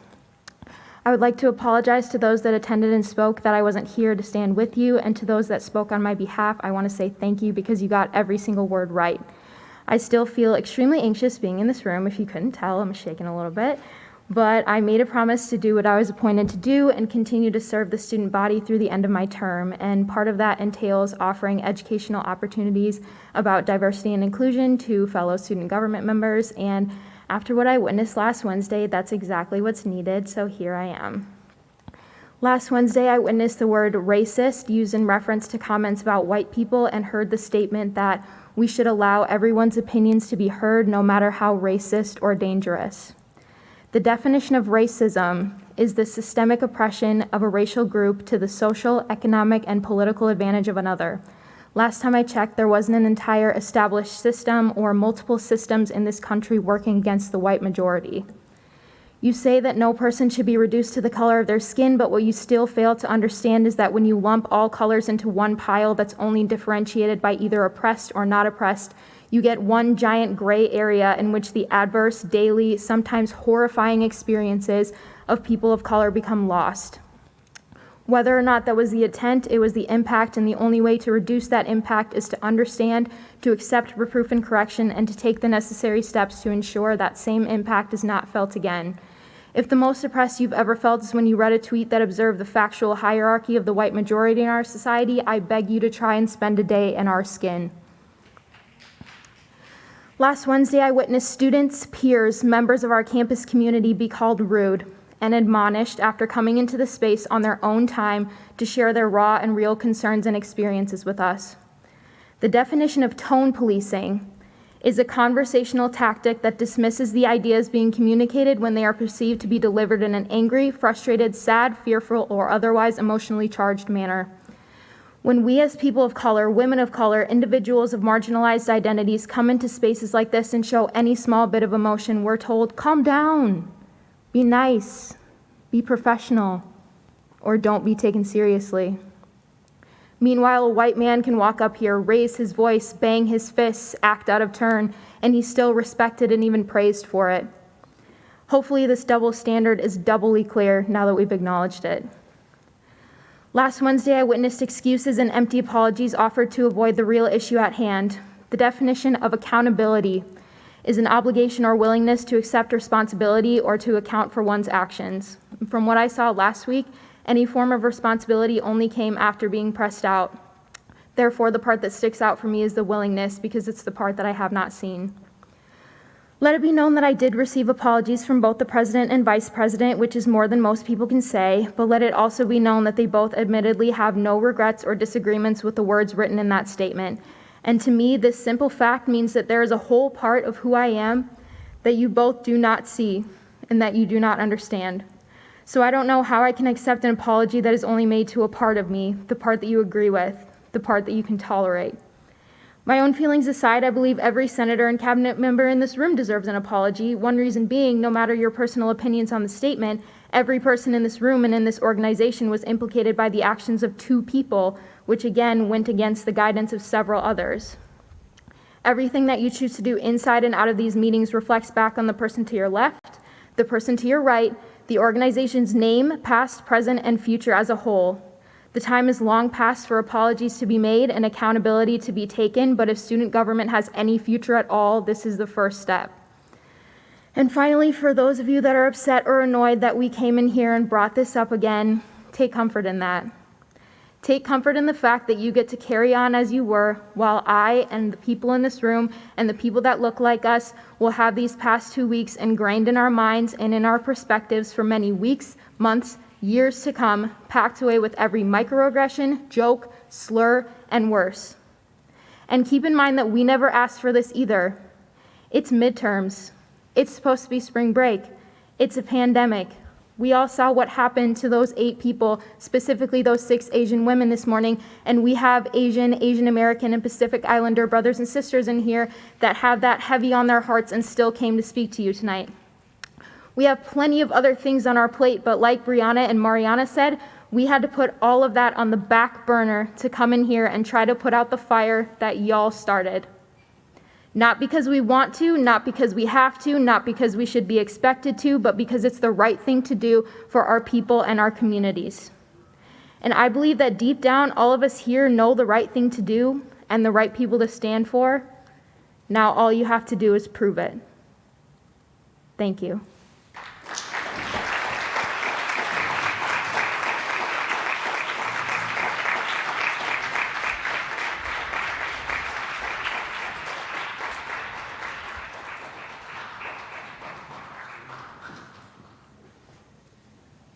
Hello. My name is Lauren. I'm a freshman in the College of Engineering. Oh, sorry. I would like to start with, I'm again embarrassed and disappointed. I was here last week, if you do not remember. There has been no new statement. There has been no apology, because the apologies from last week were unacceptable. Nowhere was it said, we are sorry, we regret the statement we put out. Again, embarrassing and disappointing. There have been countless BIPOC students who have come to you and used their time to tell you, educate you, when it is not a person of color's job to do that. I know because I am one of them. I sent countless emails to members on this council in which I received no response. I have talked face to face with the president and members of this council and have been dismissed. You're privileged, not just to be white, but to be educated. You are here at a university where there are countless resources available to you, and it is stupid that I need to sit here and explain it to you that you should take action on those resources, that you should use the resources that are available to you as a person who is white. To clarify, Pfeiffer, I'm not calling you stupid. I'm calling the lack of action stupid. You know, you taught me a lot last week. You taught me that if I speak loudly, that doesn't mean my voice will be heard. That's embarrassing, isn't it? Yet I dragged my butt down here again to stand here and talk to you and tell you you are privileged, which is not my job. I repeat, there has been no new statement released. There has been no apology, and that's disappointing. I've said it over and over again. Everyone in this room is privileged. It is a privilege to be on student council in a position of power where you are the voice of the students. I've seen no action taken. Clarify if I'm wrong. Yeah. I do have a quick question. After I have stood up here for the second week in a row, embarrassed and disappointed, and explained to you that you are not only privileged because you are white, but you are privileged because you have the education to educate yourself and use the resources to share with the students, yet you have not. What is your plan for moving forward? I understand your guys' term is coming to an end shortly. But for us, this keeps going. It doesn't stop when we leave this building. It doesn't stop when your guys' term is over. Forever. This is something we deal with. So, do you guys have a plan? Sorry to clarify, I'm speaking to the president and vice president here. Together, the chief officers of student government have come together with some ideas. We are planning on having a working meeting of cabinet soon to go over them and to include those plans in future transition reports, as well as what we can do action now. May I ask what the action now is? Since I don't know what the final version of those are, but I'm hopeful we'll put communication out about that after this weekend. So I can expect to see that tonight? Or tomorrow morning? I think Mariana. Oh, Mariana or Vice Hi. Speaker Gonzalez. Hello, can you hear me? Yeah. Okay, awesome. All right, so I am a part of that chief officers group, and I am making sure that we come up with attainable goals that can make sure that student government becomes a more inclusive space and organization. So you can bet that there's at least one person of color sitting on that group. But if anybody has any ideas or wants to talk about solutions that we can come up with, my inbox is always free, and I'm always down for a conversation because I want this just as bad as y'all. So thank you for coming up here and asking what we're gonna be doing, because I know we say this a lot, but we're working on it, and it's gonna happen. I appreciate that. I appreciate an answer. I do have a suggestion on how we could definitely not just fix the whole situation, because I think there's much more to be unpacked here, but an apology would be nice. Thank you.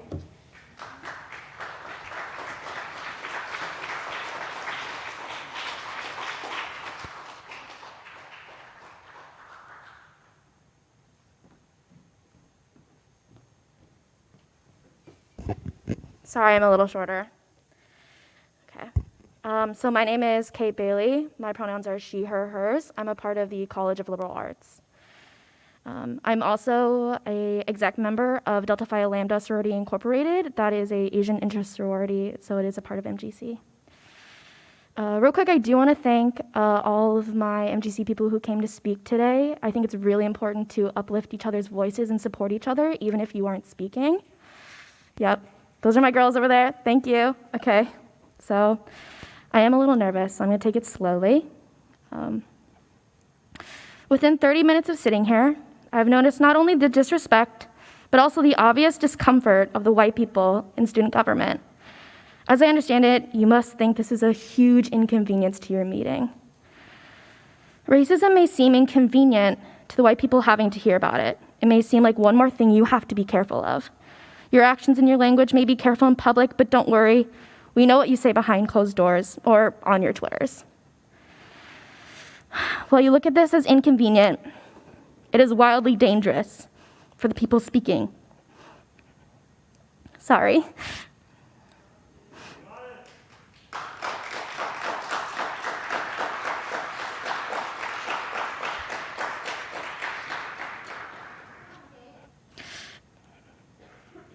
My parents warned me about using my voice for the fear of losing someone at the hands of someone holding hatred in their heart.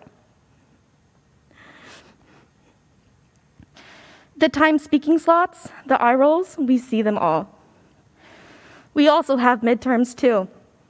We have personal issues we set aside each time something like this happens. It's pretty often too. I don't want to be here.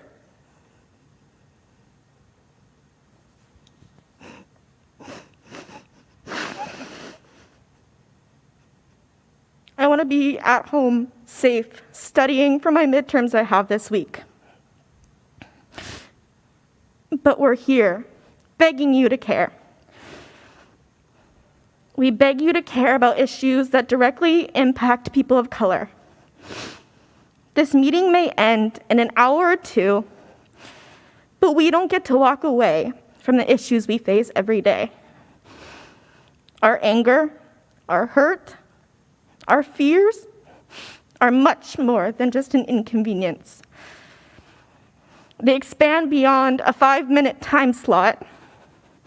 My 21 years of living the racism I've experienced within this community, including my own, expand beyond 5 minutes.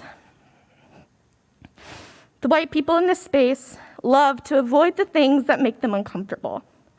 But I implore you to wonder what it could be like to grow up in a community where you not only have no representation, but live in fear of what could happen to you because of how you look.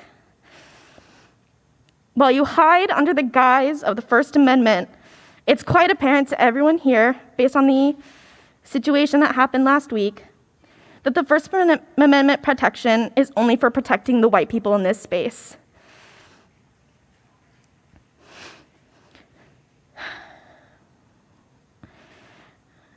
We stand here and show you our anger, our hurt, our emotions. And while you go on your phone, roll your eyes, and talk to each other in the corner, we continue to show up and come here, and we'll continue to come here every single week if that's what it takes. Begging people to care about your life and the issues that you face is a privilege that white people experience. They will never have to experience that fear. So yes, you should care, and yes, we should have longer than 5 minutes to speak. That's all I have.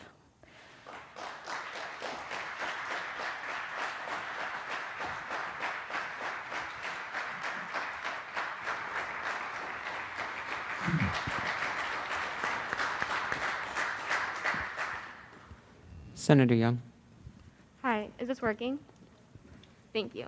I would just like to ask President Fritz what she's been writing while the people who have come here and spent time speaking to you about the issues that you have caused and you're taking notes, and I'd like to know what you're writing and not looking them in the eye while they're trying to ask you for an apology. I'm shaking with anger and sadness that you didn't give them the time of day just now. I apologize for not looking at people. I have been writing notes on everything that people are saying, just to take that into consideration going forward. So it hasn't been for lack of wanting to look at them. It's just been I've been writing everything down that they're saying, so I can most accurately take that all in and review it later and use it going forward. I sincerely appreciate you taking notes, but I don't really think that this is something you need to be taking notes on. I think you need to be looking people in the eye, giving them the time of day, and hearing them. Thank you.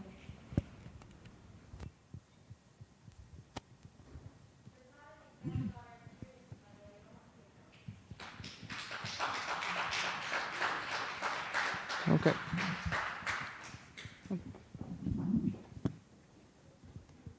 Oh, I can go?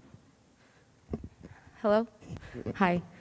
My name is Rosie Hernandez. My pronouns are she, her, and I am a member of Sigma Lambda Gamma National Sorority Incorporated.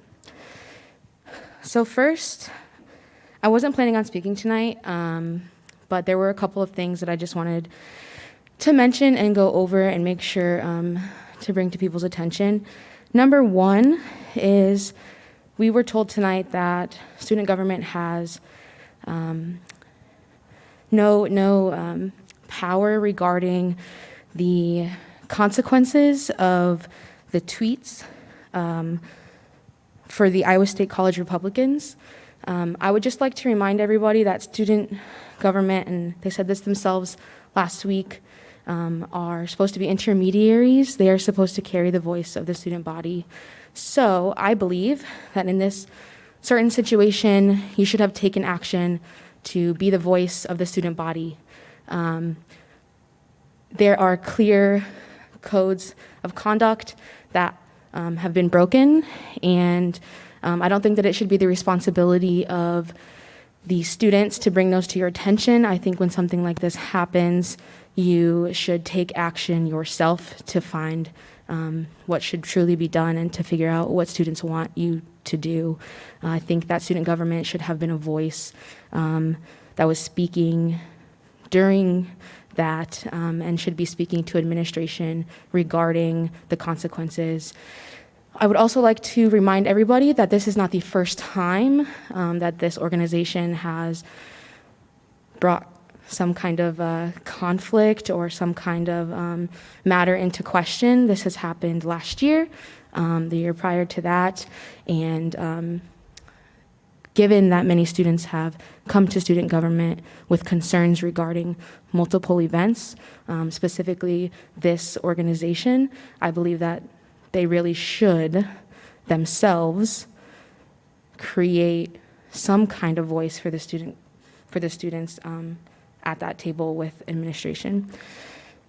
Also, I noticed that as they took a vote about to limit the time that each person is allowed to speak, all of the people of color voted against that motion, and everybody that voted for that motion was white. So if that isn't like representative of how student government votes other times, I don't know really what is. And it becomes very clear to do the students when you do something like that so publicly. So it signifies to us that you all don't understand, or you do understand and you don't care. Also, one thing that I would like to mention, and I heard this last week as well, the president and vice president sought the counsel of women of color during Women's Week and disregarded what they had to say because they still made their statement. I would also like to say that this doesn't just happen in student government. This happens in many other organizations. One that I was a member of and decided to not be a member of anymore because of their because of their colorblindness, I guess I should say. I'm also a student in the College of Business. I know I should have stated that when I first came up here, but Collegiate Women in Business is an organization that is almost purely or majority white people. And when I first joined the organization, I was the only person of color. I was made to feel very uncomfortable. I also wrote in one of their reviews, or how did your semester go, that I did feel these things. And then it was weird because I was the only person of color. So obviously that statement came from me, and then it was very uncomfortable for me afterwards. So I left the organization. I do know people of color who joined the organization after that had happened and after I had left.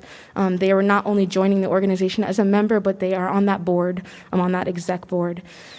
They were not listened to when it came to making a Black Lives Matter statement. They had counseled the other exec members and advisors about how they believe that statement should be made.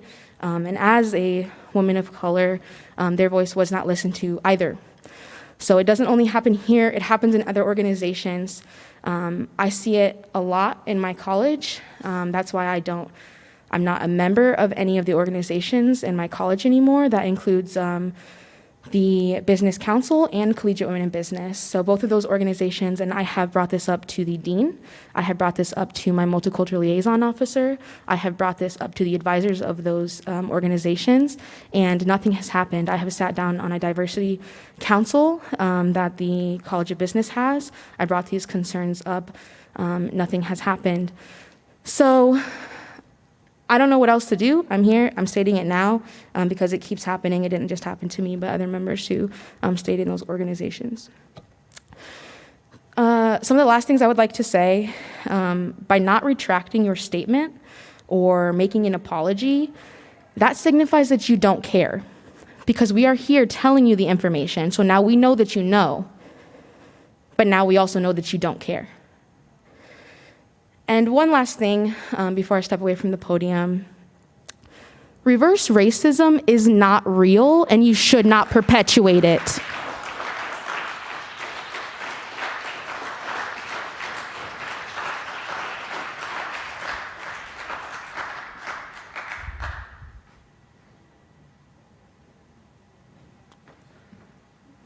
Further speakers for open forum?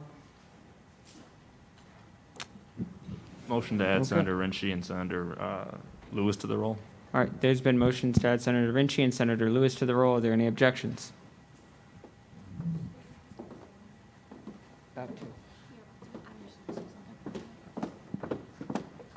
Objections to adding? Okay, they're added to the roll. Hi, everyone. I know student government representatives weren't supposed to speak tonight, but it seems like we've come to a conclusion, and we're about to wrap up open forum here. So I just want to say thank you to everyone who came here tonight to speak, to listen, to hear what we had to say. It means a lot knowing that there's a presence and that there's a student body that cares, because a lot of the time people don't think that it actually impacts us, but it does. Like it was said before, we have midterms going on, we have personal issues, we have so much more going on as college students. And that's what we are all at the end of the day. We're all college students. But we face very different challenges and very different circumstances.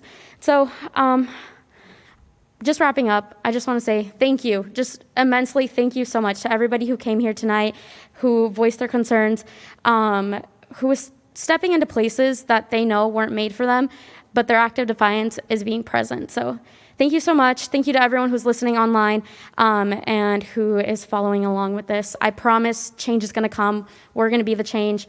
And we have allies. We have people. So thank you so much and have a great night.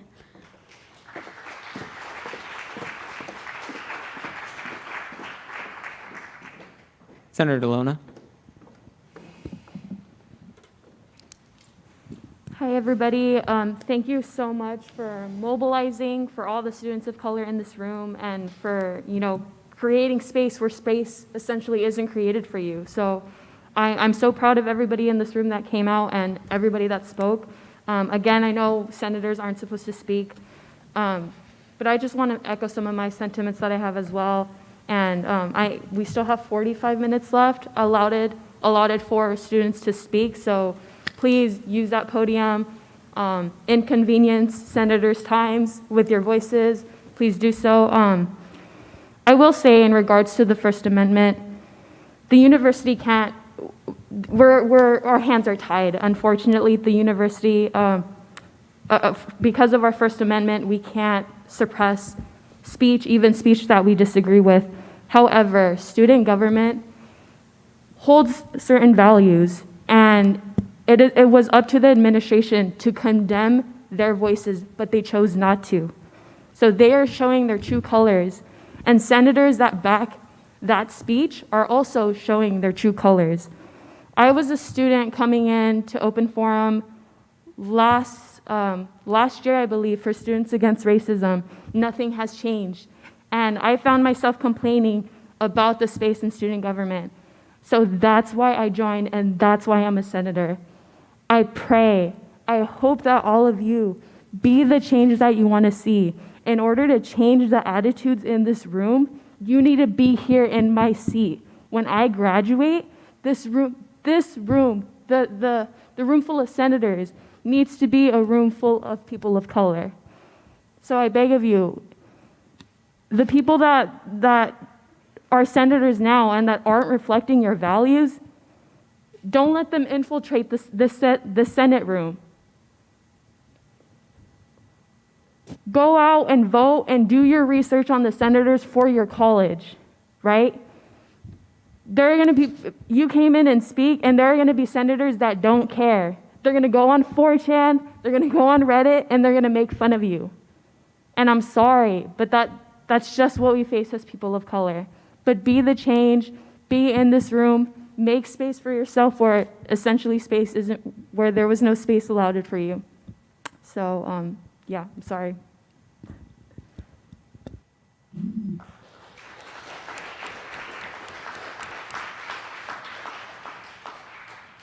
Senator Zastrow.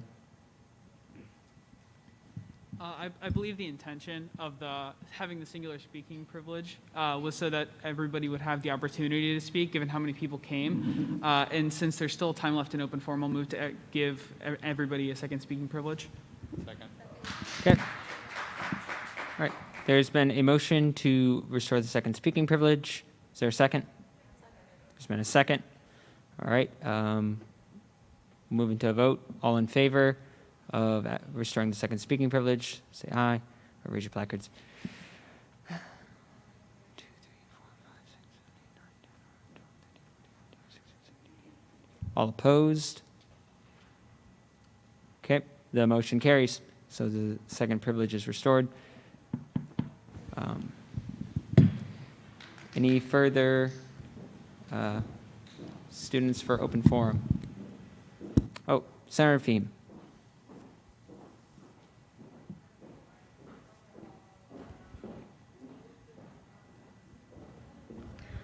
Okay.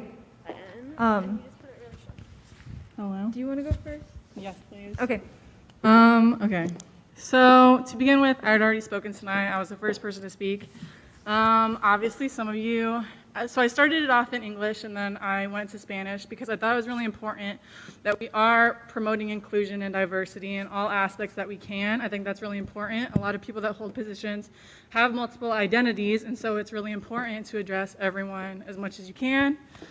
One thing, I guess I have 2 points to make. So first, I would like to thank everyone from MGC and other orgs who came out to represent.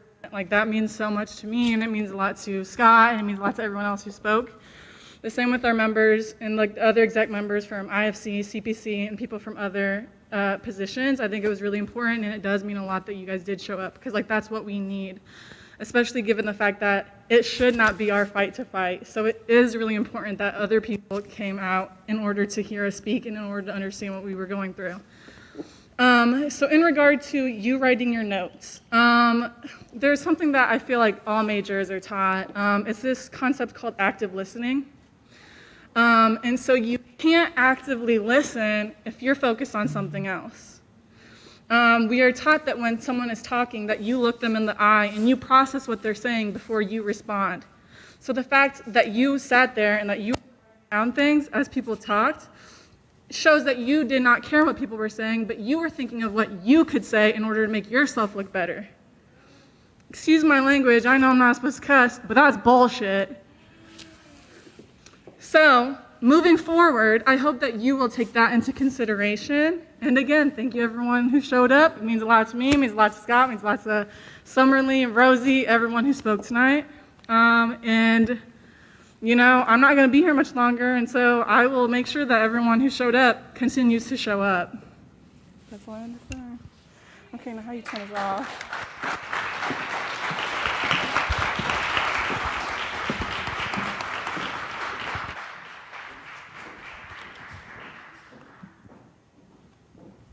Senator Fahim. Thank you. So every year being here on campus, there's been some sort of racist incident that's happened. That all the students have come out, either come to student government, had administrative forums, in some way have spoken up about these racist incidents. And every single year it happens. And so last week, when this was happening, I heard a lot from both President Fritz and Vice President Schrader that they were listening, they wanted to grow, and they wanted to learn. And so I was wondering, as a week has gone by, what have you learned? So first to President Fritz. President Fritz.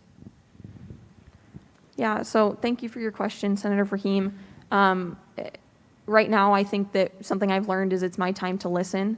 So tonight, I really want to listen and not take the time up for myself to talk, but hear what other people have to say and continue to listen to that tonight. Thank you. Yeah, I'll say the same thing. I think it's time for us to take a step back and listen to students who have been hurt and really take that into account.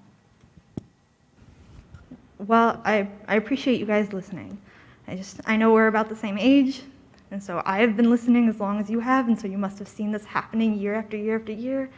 And so I find it a little bit hard to wrap my mind around the statements released last week and then not having any concrete things that you've learned in the past week from listening to students. And I would just like to make a broader point that the senators who run in student government, the people who rise up the ranks in student government, they're not just insulated within student government. They leave and go on to real legislature, both into the Iowa Senate, to Iowa administration overall, and then to the national level of administration. And so the thoughts and ideas that people hold in this room, they're representative of the entire nations. And so it's important right now to actively be listening and not just passively listen, but to make action behind it. And so I want to thank everyone else for coming here and speaking. I know it's a really hard thing to speak about and to be screaming your feelings at people who just say that they're listening, but then you don't see any results come out of it. And it is definitely an uphill battle. So as Senator Lona echoed before, make sure that you run for both this government and different types of government. We just had a joint city council meeting with student government and city council, and you can see in that room, it's predominantly white, it's predominantly middle class, there's one student. We need representation not just in this room, student government, but in every government from here to the top. And if we want to see that, we have to make that happen. So again, thank you all.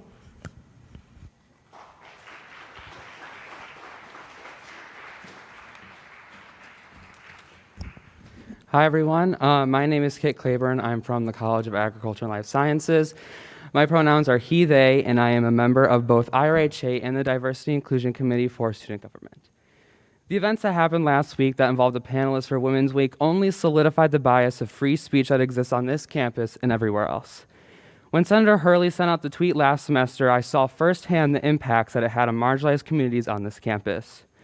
Being one of the only white members of the Diversity Inclusion Committee, I had to watch my friends and peers be in fear of what was stated.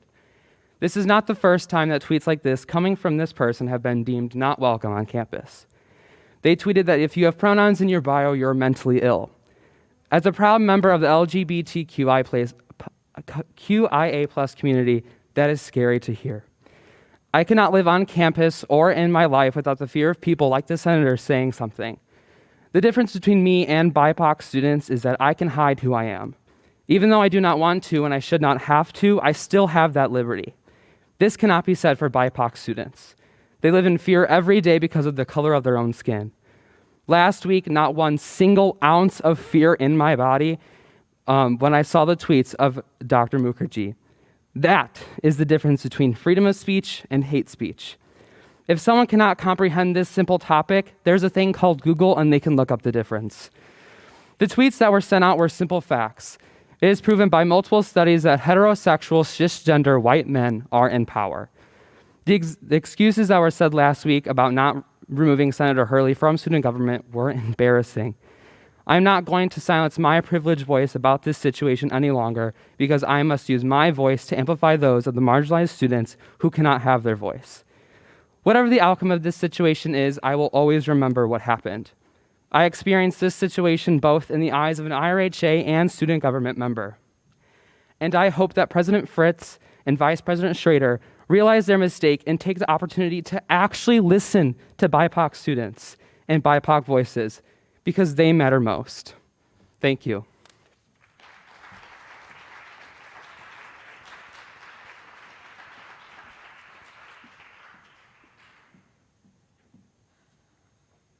I'm back.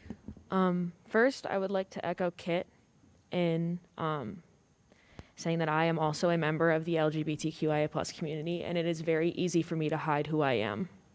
Though I do face oppression and microaggressions and those types of things on a daily basis because of those identities, it is easy for me to hide who I am. That is the most important part. I would also like to add that because I'm a member of the LGBTQIA+ community, I have brothers, sisters, and siblings that are people of color. And I consider them brothers, sisters, and siblings, and I am here for them. Second, I would like to address President Fritz. I too am a member of CPC. I'm a proud Alpha Gamma Delta, and I'm proud to recognize that my chapter has been working on diversity and inclusion efforts. But I would also like to say that I am ashamed to share a community with you. There are people in our community who have been working to dismantle the reputation that CPC has built for itself as a privileged, predominantly white organization. And people like you existing in that space hurt those efforts. Now, for both of you, I have a question. I remember that as a freshman, I was followed by your campaign page, and I was followed by Green and Hanyang's. And I saw all your campaign platforms, and I distinctly remember that I was ignorant. I didn't know. I wanted to vote for Fritz and Schrader because they had a list of diversity and inclusion efforts in their platform. How have you held up to those promises that you made during your campaign?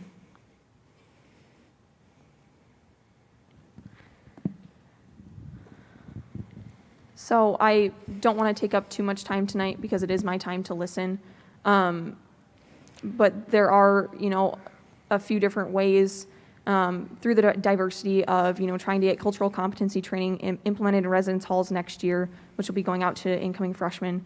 I believe that in more ways than just that, working on college affordability, that has, disparate impacts on people of different socioeconomic statuses. So really working towards affordability with open educational resources and scholarships and more ways to fund one's education is one that also plays into diversity.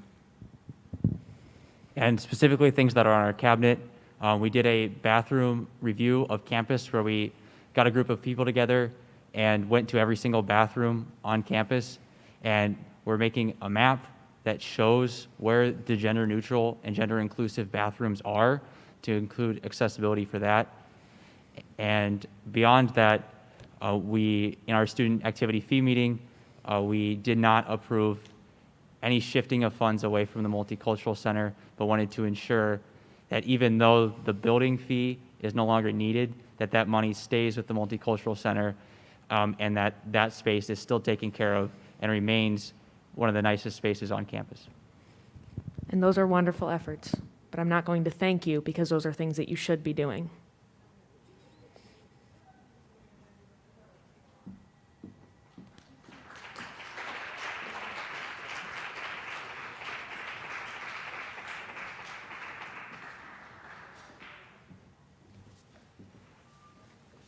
Hi, my name is Lauren. I'm a freshman with the College of Engineering. I know you guys said you're here to listen, but I'm going to be honest, I don't feel listened to. Actions speak louder than words, right? I'm pretty sure that was said last week by you guys. I'm curious as to what you need to listen to. We come up here, we tell you that racism exists. We tell you you have white privilege. We tell you that reverse racism isn't real. We tell you that it's not a person of color's job to come up here and tell you that. Isn't that embarrassing if we need to listen to this right now? Isn't that something you should know? Especially because I believe those were all outlined in your campaign when you ran last year, right? Correct? I'm just curious, like what listening is being done, because I believe everything we said last week, we've said before, students before us have said it in multiple formats, email, face-to-face, publicly.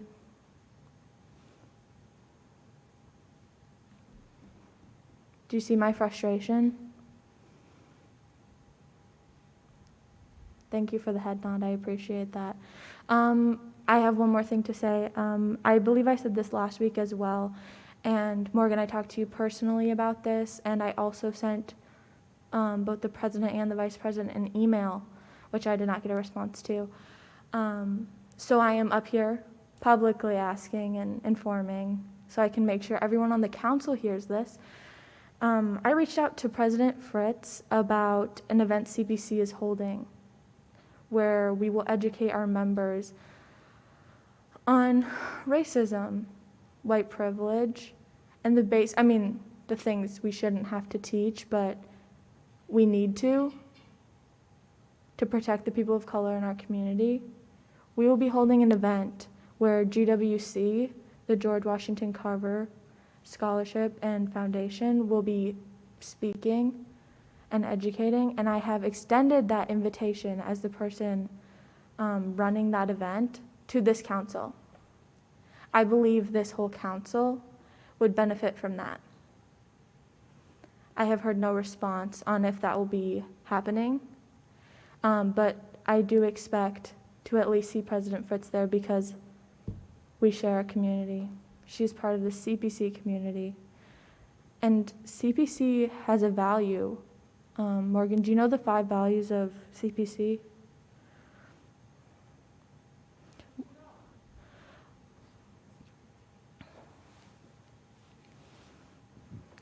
Scholarship, sisterhood, civic engagement, social justice, and there's one more.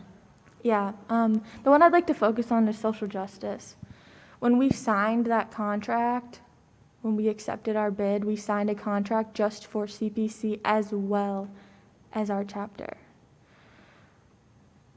We signed a contract to promote, teach, and educate on those values, that value being social justice. I would like to see all of you guys at this event. I've extended the invitation, so you may ask President Fritz where to get that information about the event, whether you are in Greek life or not, because I believe the listening that is happening is minimal, just based on actions, because actions do speak louder than words. I hope to see you all there on April 15th. Thank you.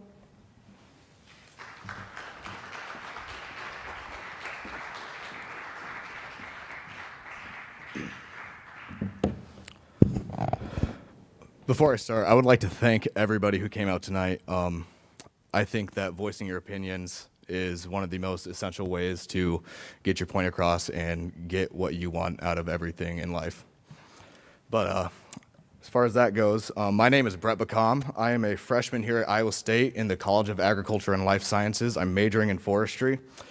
But I wanted to talk about something that is a little bit more on the social forefront, and that is AAPI, inclusion and diversity. I will say I'm no expert in the matter. I'm a proud member of the community. Most of my opinions have been based off my own personal experiences and the experiences of people around me. My father is a first-generation immigrant who came to the United States of America in the late 70s due to the effects of the Vietnam War. I'm of Tai Dam culture, and he was moved to Iowa, where he married my mother, who was born in southeast Iowa on a little farm acreage. They continued to build their family throughout the years, and I'm now the youngest of 3 successful young people. I was fortunate enough to grow up in a community where there is no judgment of color and no lack of opportunity. As I go on in my life, professionally and socially, I find more and more talk about inclusion and diversity, and especially here as my first year at a university level where inclusion is one of the most popular topics of today. And personally, I feel as we as a society focus on the bad, and obviously the incident occurred mere days ago regarding the shooting of multiple Asian Americans and where multiple people were died, has brought this topic of Asian American Pacific Islander conflicts into the limelight. And that should be talked about. It's an awful topic where people died, and there needs to be light shed upon that. And I can see how the Asian American Pacific Islander community and all other communities can feel attacked right now, and with good reason. We see events like this in today's society more than ever, thanks to the social media where news can be spread in a matter of minutes. And I can see that many people are devastated, as I am, of all cultures, and there's a tragedy that needs to be talked about as a societal whole. In light of these events, I began to think about the current culture around people of color, and it has been the main focus of many articles, debates, and daily life. And as I thought more about the current culture, which we've all heard about, and I'm sure we all know about, I began to think about the past as well, and I wanted to advocate the amazing strides we have made as a country and culture. A common conversation I come across in daily life is, the I was born in the wrong generation talk. And pretty much every time that comes up, I say, I definitely was not, In all reality, over 70 years ago, the United States of America had internment camps where Japanese Americans were held during the duration of World War II, along with a long list of other oppressions that have occurred in the past. But I wanted to shed light on where we are today. I can walk the streets safe, free, and proud of my culture, proud of myself, proud of my accomplishments, and I think everyone in this room also has that right. We, as people of color, all cultures, in American culture, are celebrated, appreciated, and most of all, included. Thank you.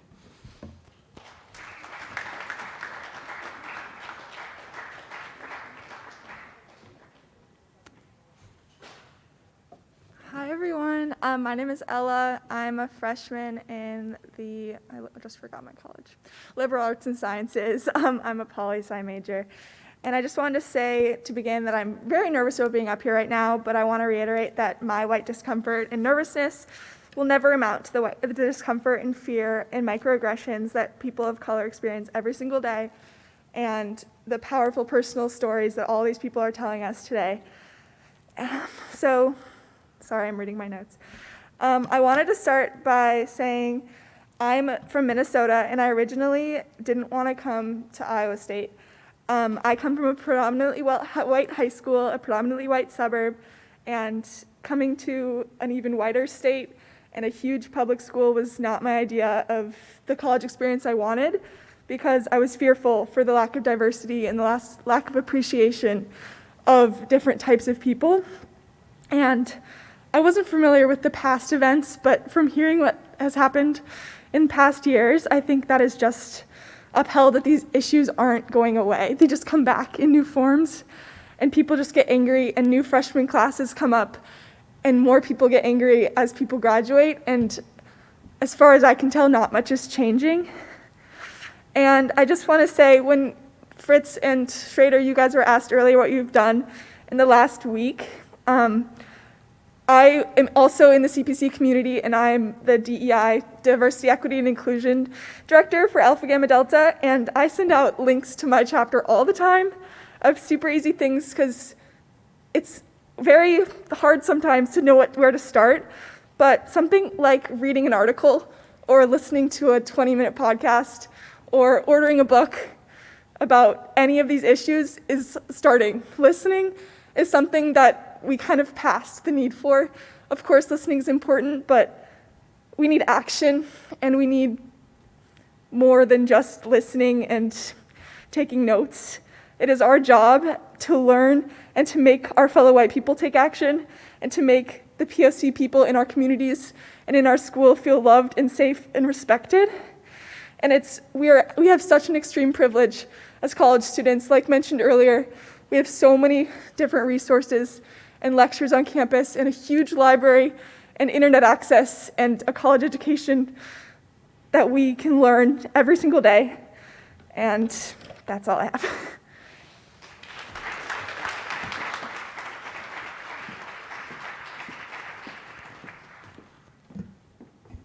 I have a question for Fritz and Schrader.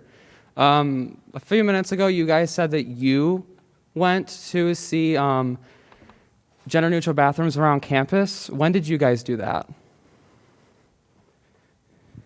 Yeah, so that's something that I should have said during my thing, but Lauren Perk has been doing amazing, great work along with the rest of her committee to work with Lead Recreation to, get, see that project through and see that there is potentially a gender-neutral bathroom put in there. There was a campus accessibility walk in which it was during the fall semester at some point where we walked around campus. I don't remember the exact date, but it was sometime during the fall. But Lauren and her committee have been, you're on the committee too, but have been doing great work there. So we really appreciate all that she's done for campus. Okay, Schrader? Yeah, I think it was sometime in the fall, in the late fall. I know senators helped out with that too. I know people in cabinet helped out. I did Ross Hall and Jishki, and that's the ones that I did. I just wanted to say to everyone that me, Lauren Perk, Sydney Reichert, president of IRHA, who's in the back in the corner, and Allison Gates, who's vice president of IRHA, we went to all residence halls to see all gender-neutral bathrooms, us four, no one else. And then for the accessibility walk, I was also a part of that, so I saw you guys. And I am also forefronting the Lead Rec project with Lauren for the gender-neutral bathrooms. So at the end of the day, it's me, Lauren, Sydney, Allison, and everyone involved, not them. Thank you.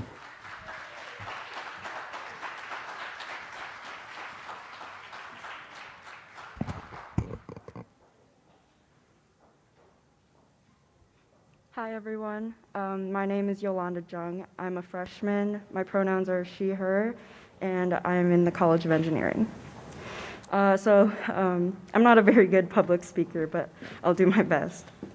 So if there's one thing that you're going to take away from what I'm saying now, remember this. White people, you need to do better. I'm talking to every white person in this room, especially those of you on the student government. I better see every white person's eye on me right now. Now, you might be thinking, are we really talking about race again? You might be rolling your eyes at me. But you get to walk out of this room tonight and just forget about these race issues. But I don't. The people of color in this room don't. You aren't afraid to walk around on campus as you are. For me and the other people of color on this campus, we walk in fear every time we go outside. Every single time I walk outside on campus, I'm afraid. I'm afraid because at any moment I could get hate crimed because of the way I look. Just last night, 8 people were shot and killed because of a hate crime against women who look like me. You will never understand how terrifying that is. You will never experience hate because of the color of your skin. You will never have to watch your parents get laughed at because of their Chinese accent. You have never been called a slur or had someone's eyes pulled back at you. I don't want to be up here right now. It's not my job as a person of color to educate you and have to be so vulnerable just so you will listen to the voices of people of color. You have a world of information literally at your fingertips, on your smartphone. You have the privilege of going to this school. You have a library that you can go to that's literally 10 minutes away from here. You need to diversify your leadership and educate yourself on the experiences of people of color that you serve at this university. Because it's embarrassing. It's embarrassing that I have to tell you this, It is sad and embarrassing that I have to scream here on stage to get you to care. White people, you need to do better. And that's all.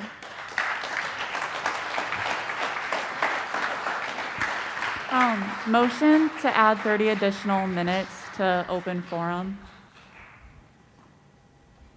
Okay, there's been a motion to add 20 minutes to open forum. Is there a second? Oh, sorry, 30? Okay, there's been a motion to add 30 minutes to open forum, and there's been a second. All in favor of the motion, you can raise your placards. Okay. All opposed? All abstaining? No. Okay, the motion carries. 30 minutes has been added to open forum. Also, I just, can you hear me?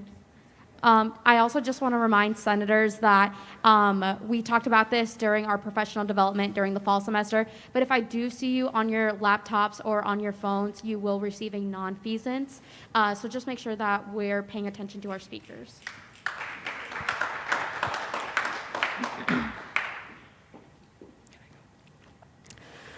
So my question, I guess, is for Vice President and President. You mentioned that there was an expense that the Multicultural Student Affairs Office or what have you didn't have to pay, so now they have extra money. Let's just be very clear that that's an expense that they don't have to pay. That wasn't like a gifted money or additional budget that was given to them. Let's also be clear, and this is my direct question, have you actually visited the Multicultural Student Affairs Office? Yes, I have. Okay, so then you know that your statement about it being one of the best places on campus is incorrect then. The statement was about the Multicultural Center and the Memorial Union. Oh, okay. So even then your statement would be incorrect. Okay. Right. So the Multicultural Student Affairs Office, which is the office that multicultural students are told to go to for their resources, to get additional things, that is a little corner inside of the Student Services building, and they're very low funded, and the students that go there don't have enough space. The people who work there don't have enough space. They don't have enough funding. The Multicultural Student Affairs Office, they used to have a student worker at the front, typically a person of color, to greet students as they came in. They've gotten rid of that to cut off expenses. They have also made affinity spaces in the Multicultural in the Multicultural Center, the MCC, that people don't know how to get into. I mean, how are we supposed to know the code to get into that room? Do you even know? Okay. So those are things that are done for our community that are not beneficial. That space that was turned into affinity spaces used to be available for student organizations to use for their meetings, for any events that they were going to hold, and that was then taken away. That was one of the only spaces that my organization felt comfortable going to hold events, to be around other people. Now, we only have the BCC and the Sloss Center. That's sad that there are two places on campus where members of my organization feel comfortable. Also, it is astounding that you would even say that the MCC is one of the places that is, one of the best places on campus. Have you seen Jardine? Have you seen the addition to the business building? Because the College of Business is a very predominantly white college. I believe we only come second to engineering, in fact, which we all know is full of white men. So one of the whitest colleges on our campus was able to get money to build an addition, billions of dollars, I believe, addition to our building, yet you, ignorant and uninformed, say that the multicultural spaces, the very few and limited multicultural spaces on campus, are some of the best places on campus. Obviously, you are ignorant and not informing yourself.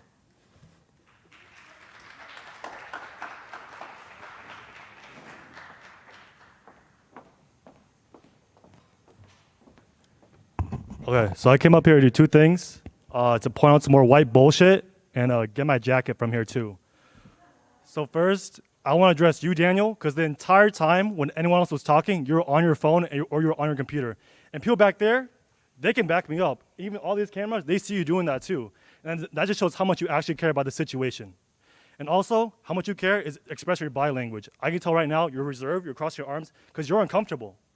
And like, you don't want to listen, you don't care. But everyone else here, I can see everyone's open, they care, and they're trying to listen, and they're trying to understand, but not you. You choose to not listen. You choose to not understand. That's all I got. Here you go, Summerlee. Oh, one more thing. I've noticed that like after every person of color that walks past here, you directly avoid eye contact with them as well. So you're like scared of them, especially Kate. Where's Kate? When you walked past here, he was scared. He didn't want to look you in the eye. Yeah. And right now, you feel very uncomfortable right now, and I guess that's okay. But like, dude, I'm like lost at words for like how I'm feeling, and then like everything you said last week just like pissed me the fuck off, honestly. And it's amazing how people like you get into your positions, because you don't care about people like us, and you don't care to change. And I said that many, many times, and you can replay it on this YouTube channel when it comes off live tomorrow or whatever.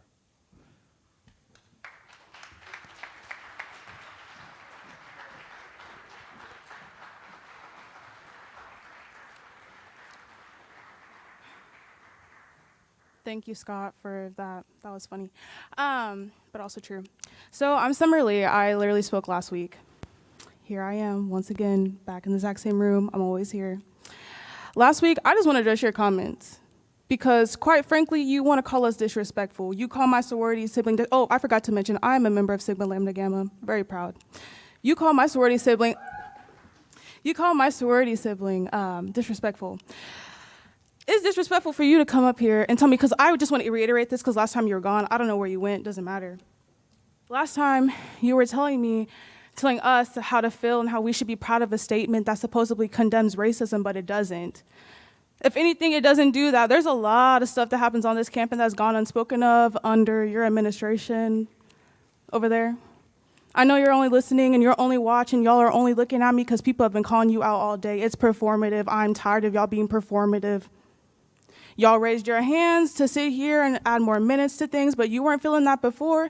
I know both of y'all bored. I seen you when one of, I can't remember who it was, I'm so sorry, but someone was definitely trying to sit here and tell you about your privilege and you want to shake your head. Honey, you got privilege. You got a whole lot of it. Are you laughing at something funny? Did I say something funny to you? Is my experience, is my racism funny to you? Me addressing you, looking in your eyes, is that funny to you? Because it ain't funny to me. I'm not fucking laughing. Yeah, you're dumbfounded for words. Both of y'all have been very rude and very disrespectful to my peers. We come up here and we share our trauma. We don't have to do that. You can go on YouTube. You can go to these TED Talks. You can look at this shit up. You can look it up. You can. But you sit here and make us spill out our trauma all the time for what? Also, one more thing I do have to address before I leave. Thank you. One more thing I do have to address before I leave, though. Why is there a cop here? There wasn't here one last time. What are you trying to say? You're trying to say that people of color make you feel unsafe? That you're sitting here putting my life at risk sitting over here? All disrespect, with all disrespect to the people who are against me, with all disrespect, all of it. Are you scared? Are you scared? Imagine how we have to feel when I walk outside this MU as a woman of color, as a queer woman of color, please. Please tell me why I have certain things on me to keep me protected. I know y'all being real performative right now. Most of y'all being real performative. I'm talking to all y'all that I seen being performative. I know who y'all are now. I'm looking at all of y'all. And there's no need to be taking notes. This is not an exam like my peer said. This is not an exam. That is all I have to say. Thank you so much for everyone that came out. I really appreciate everyone talking. So, period.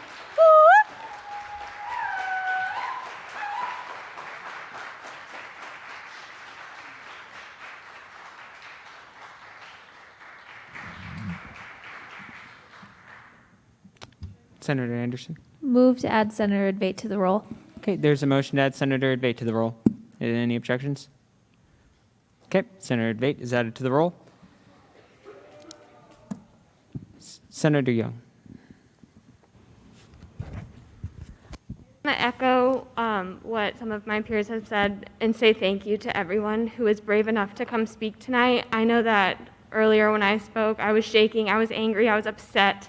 I still am. I can't imagine the way that you're feeling and the strength of you to come and stand in front of us today and explain and explain and explain over and over again to try to drill it into the heads of our leaders is, like you said, embarrassing, but also extremely impressive. So thank you. Second, I would like to ask a question to the administration, specifically Morgan Fritz. I completely used to respect you as a person. We were sisters in Alpha Delta Pi together. And I used to see you and want to be you, and I don't want to be you anymore because of your response. I am extremely disappointed.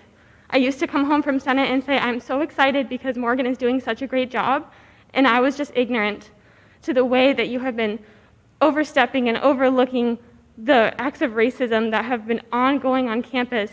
And like everyone has been mentioning, it has also been performative. So I know, because I follow your Instagram, that you plan and intend to apply to law school and go to law school.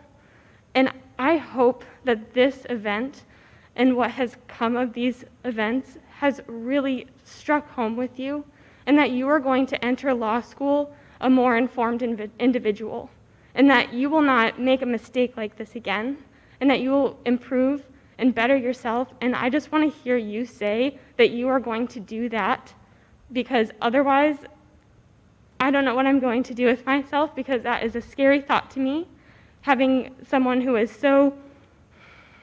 had so much privilege and who is so educated go into the world and not be having prioritized issues such as diversity, equity, and inclusion in an actual, actionable way. Yes, I agree with you. There's always room to grow and to learn, and I intend on doing so. Thank you. I don't know about everyone else, but that was a very disappointing answer for me.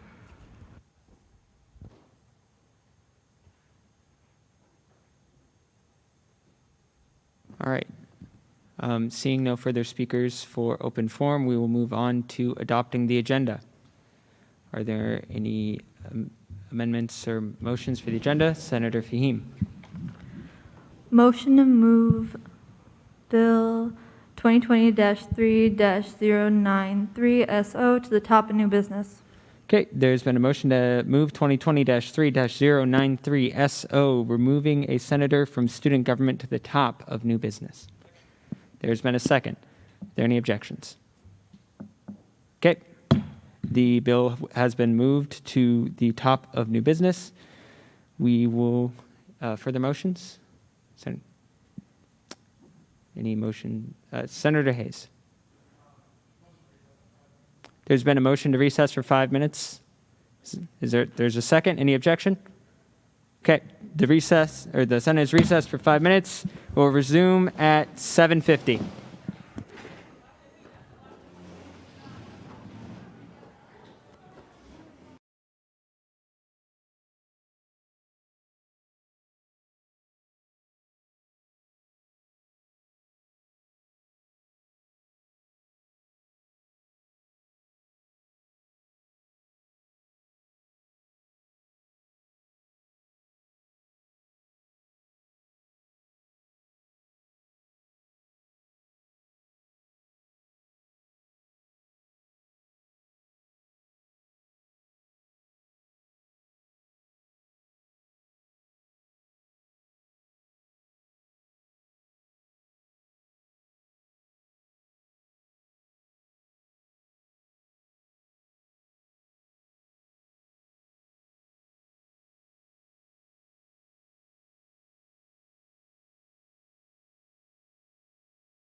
If senators will please resume their seats.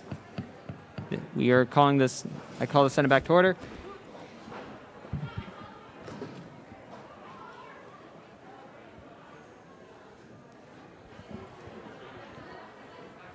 All right. We were on adopting the agenda. There's been a Second. motion. Second. If the room could please quiet down.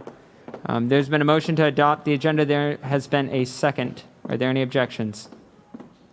Okay, the agenda has been adopted. We move on to the approval of last week's minutes. Are there any amendments to last week's minutes? Move to adopt last week's minutes. There's been a motion to adopt last week's minutes. There's been a second. Are there any objections? Last week's minutes have been adopted. All right. We move on to committee reports. We begin with rules with Acting Speaker Gonzalez.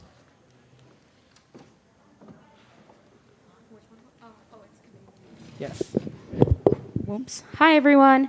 Yes, this past Monday, Rules Committee met, and we just went over some more bylaw reviews, and Senator Springer wrote some bills that we should be seeing coming up that will amend those bylaws. Okay. We will move on to Finance Committee with Finance Director Class.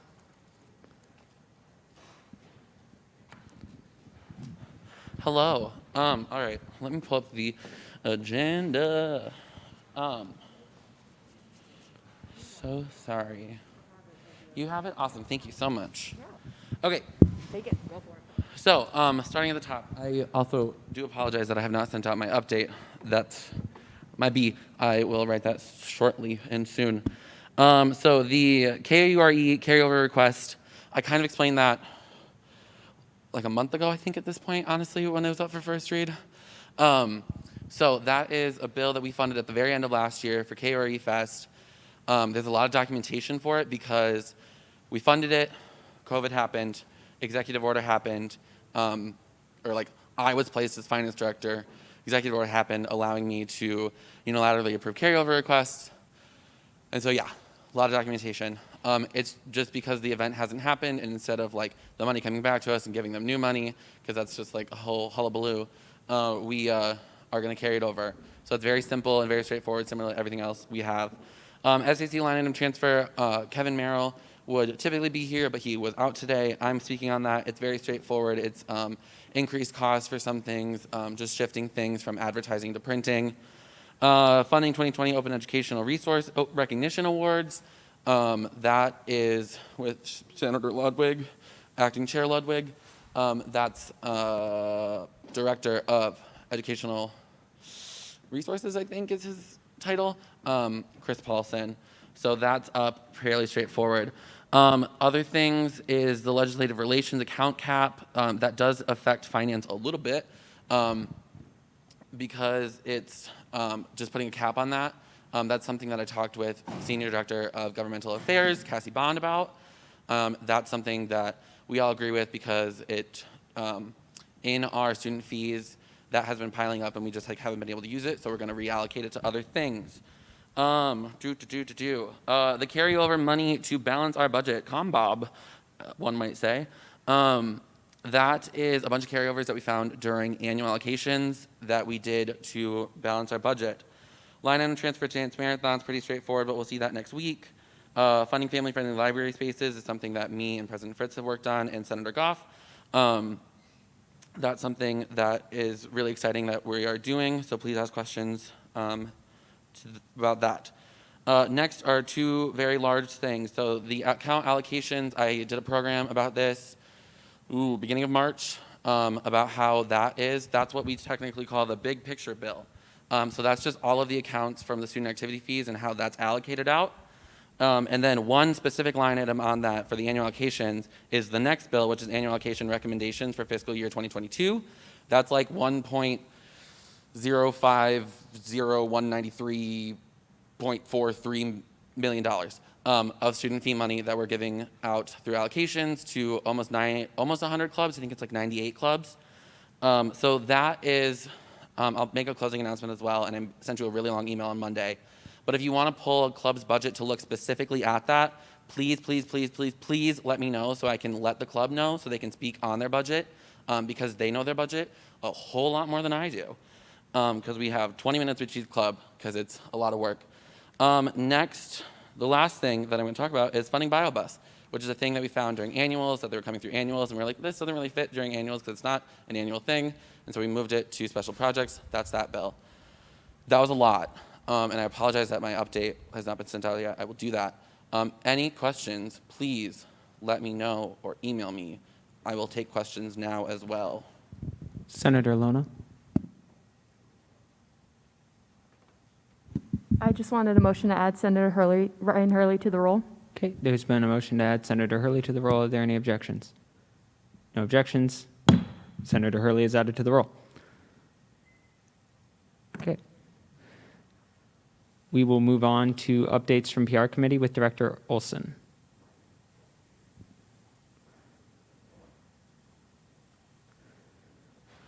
Hi, everyone. So Women's Week was last week, as many of us know, and we were able to hear from a lot of really awesome speakers, panelists, lecturers, moderators. Thank you all so much for participating in that. We were able to conclude part of that week with our female leadership panel. We had individuals such as Bria Felix, Dean Evans, I'm trying to think who else, there's so many, and also other individuals within that panel. So it was really awesome to be able to listen to that, and also our keynote speaker of the night, Jackson Katz. So thank you to all that participated in that event and for going to all of those things. I definitely learned a lot, and I hope you all did too. In addition to that, we're still going away at our COVID-19 and campus climate survey, so we'll be releasing those different logistics hopefully soon. Once we have those all finished, Eliana took all of my information that I threw down on the slides, and she made it pretty because she's amazing at that. So I'm fortunate for her to do that. In addition, we also had our Election Commission food truck event the other day. It was really awesome to be able to raise awareness about the elections that way. So make sure that you get out and vote, whether it is for an executive slate, senatorial candidates, and so on. In addition, there's also a lot of different posts going out about the elections coming up, so make sure to keep updated on that. And then obviously still tabling and getting out to the students and making them aware about student government.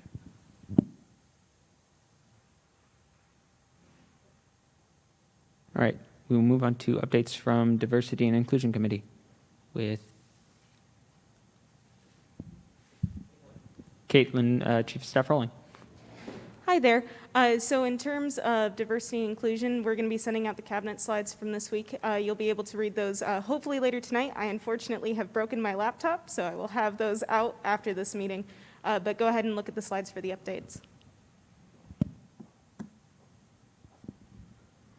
Okay, we will move on to updates from student initiatives with Senator Advait. Hello, everyone. Student Initiatives has had a lot to discuss in their meeting this week. Generally, I guess the highlight is Campus Safety Walk. That's going to be like the big signature initiative this semester. That's turning into a reality really quickly. We're looking at the first Thursday of April. I think that's the 1st of April, actually, something like 7:30. I think the police, we're still waiting on final confirmation, but it's looking pretty good right now. And it really is, as we're getting towards the end of the semester, I'm just going to have to ask every single one of you to reach out, contact your networks, because we need a really good turnout if this event is to be a success. And it is a really important success event from the student perspective. So please do reach out to everyone you know. Moving on, the Stink Crosswalk project with Senator Fahim has moved ahead as well. We had a meeting with FBNM on Monday. We reached out to SciRide, and we will be doing something like an informal study to find out peak hours and just how many people are really crossing the road to sort of give FBNM definitive proof that we need a crosswalk there. The umbrella sharing program, much thanks to Eliana, Jack, Mason, and everyone else working on the project. That's working ahead as well. It's mostly Eliana and all of those people's projects, but they've told me it's moving really quickly, and we should see something in a couple weeks. What else?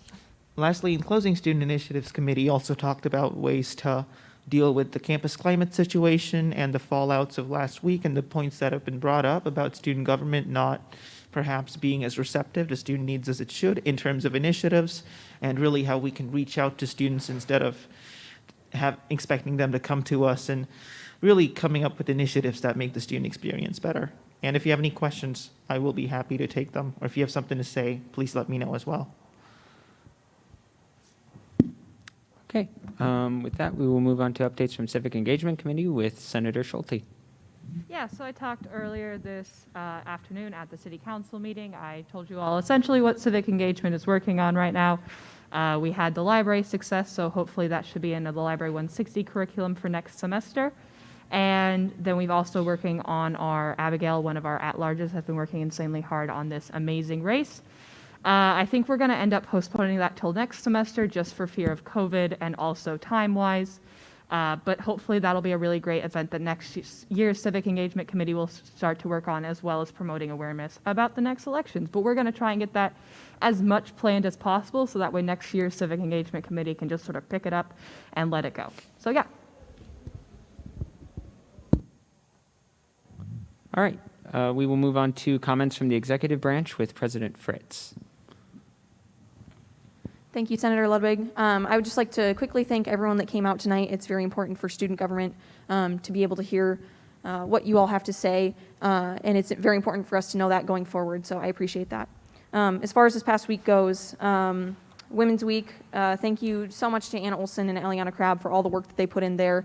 Countless hours went into that, and so they really, started a project that will hopefully last for years to come for student government. So amazing job on that, ladies. I also had a couple meetings with the International Student Council this past week to address some concerns that they had, just some issues that we can look into to help start fixing. So we were able to get a list going of those. I also had a meeting with the International Student Success Center with some faculty from around campus that work on those issues.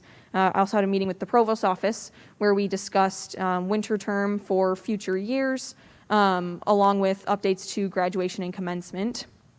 And finally, I also attended a faculty senate meeting where I gave an update on student government affairs and what's going on there. Thank you.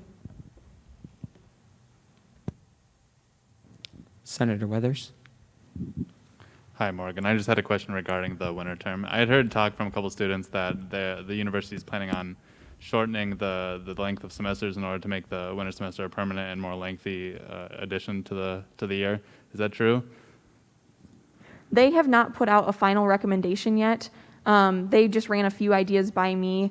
They're kind of doing it in conjunction with what University of Iowa and University of Northern Iowa does, just so that it aligns with them. So they have not made any official decisions yet, just kind of floated some ideas around. Okay, I guess I don't know where you stand on that. A lot of the people I've talked to have kind of been against that and have had concerns with a shorter semester and so that a winter term can be longer. I don't know. What do you think about it? All right, so if I'm understanding correctly, you have concerns about shortening the semester to make winter term longer? Correct, yeah. Okay. As of what I know right now, I don't think that should be of concern, but I can definitely bring that up in the next meeting I have with them. Sure, and if there's any way I can voice those concerns to them, please let me know. Yeah, for sure. You can feel free to email Provost Wickert any concerns you have about that, because he is the one kind of leading the charge in winter term and all that. Okay, thank you. Yep, of course.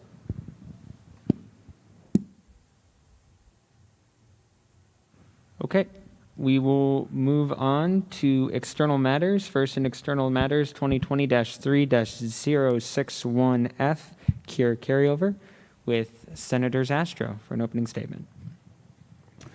Yeah, so this is the carryover request that class has already talked a good amount about. Relating to carryover requests, I do intend to waive first read on the larger amount of carryover requests later. So if you have any questions about that or about the carryover process, now would be a good time to ask them. Class has already touched on this, but you can talk about the KURE Fest. Yeah. Yeah, I guess I kind of already talked about it. So if there's any questions, I'd be happy to take them. Or like any questions about carryovers in general. Okay, questions for the finance director? Okay.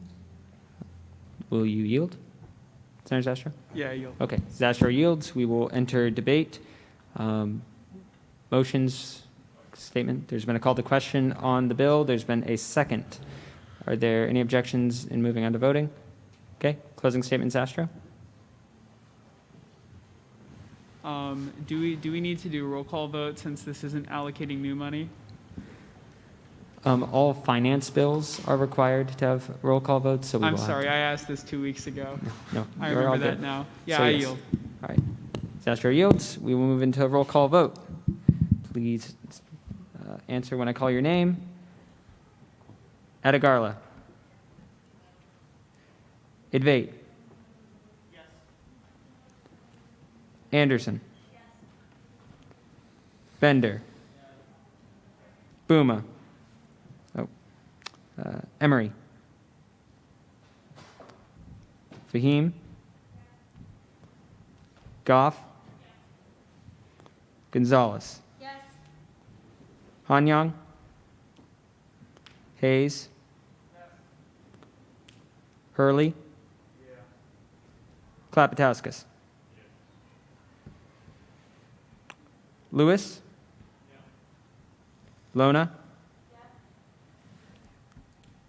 Mass. Pfeiffer. Rinchi. Schulte. Springer. Stenzel. Stevens. Weathers. Young. Zastro.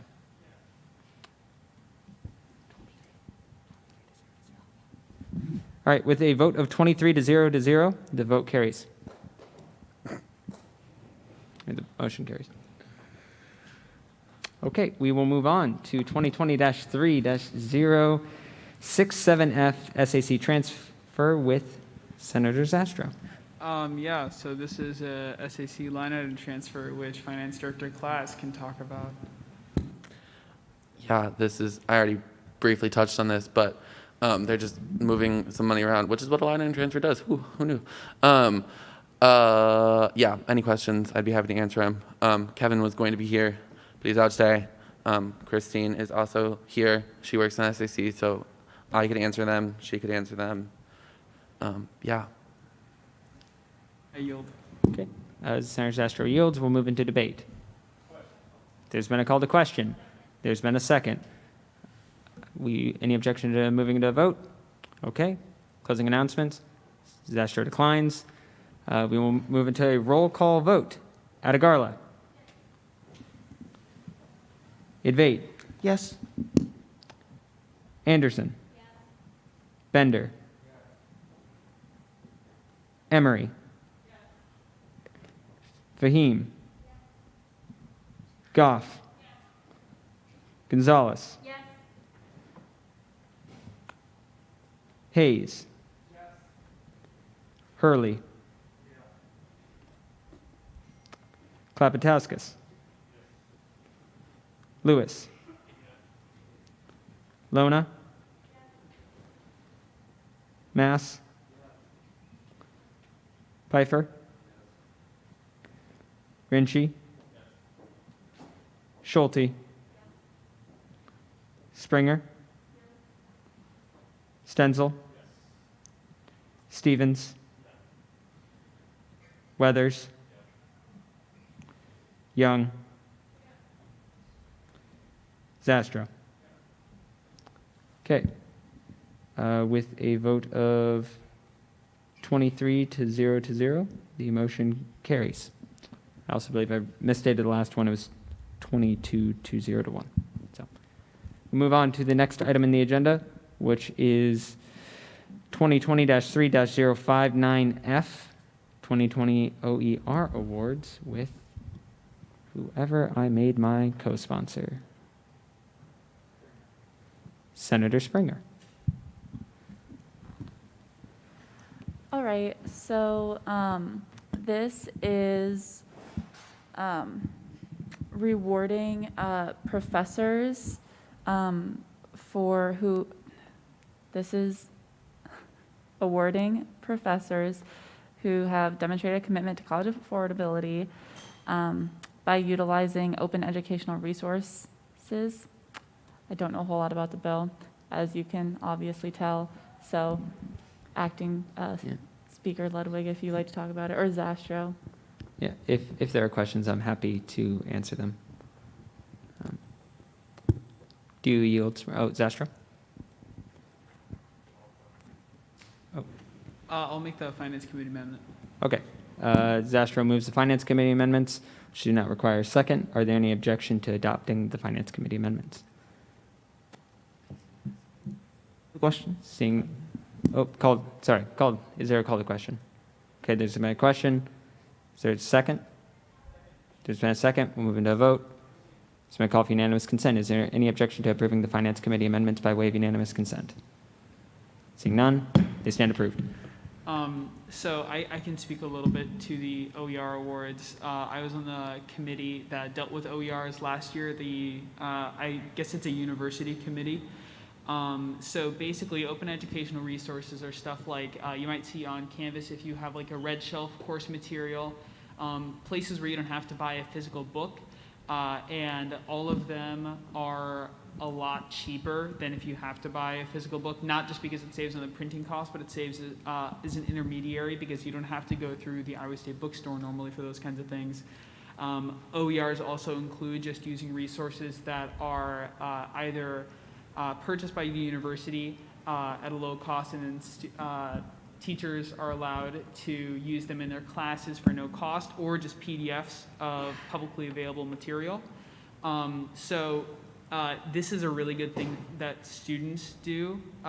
It's really good for students when professors utilize these. And so we've used these OERs in the past, and we're hoping to continue to use them to incentivize professors to pick these up, because it is really good for students, and it saves students. When I was on the committee, I think in the previous year it was over $1 million, because it is a huge amount of money that's being saved because they're utilized in some really large classes like 100 level psych and bio, and I think my Rocks for Jocks class uses a red shelf course material. So I think that this is a really great thing that we do, and it saves students a lot of money, and encouraging that's a great thing. I yield.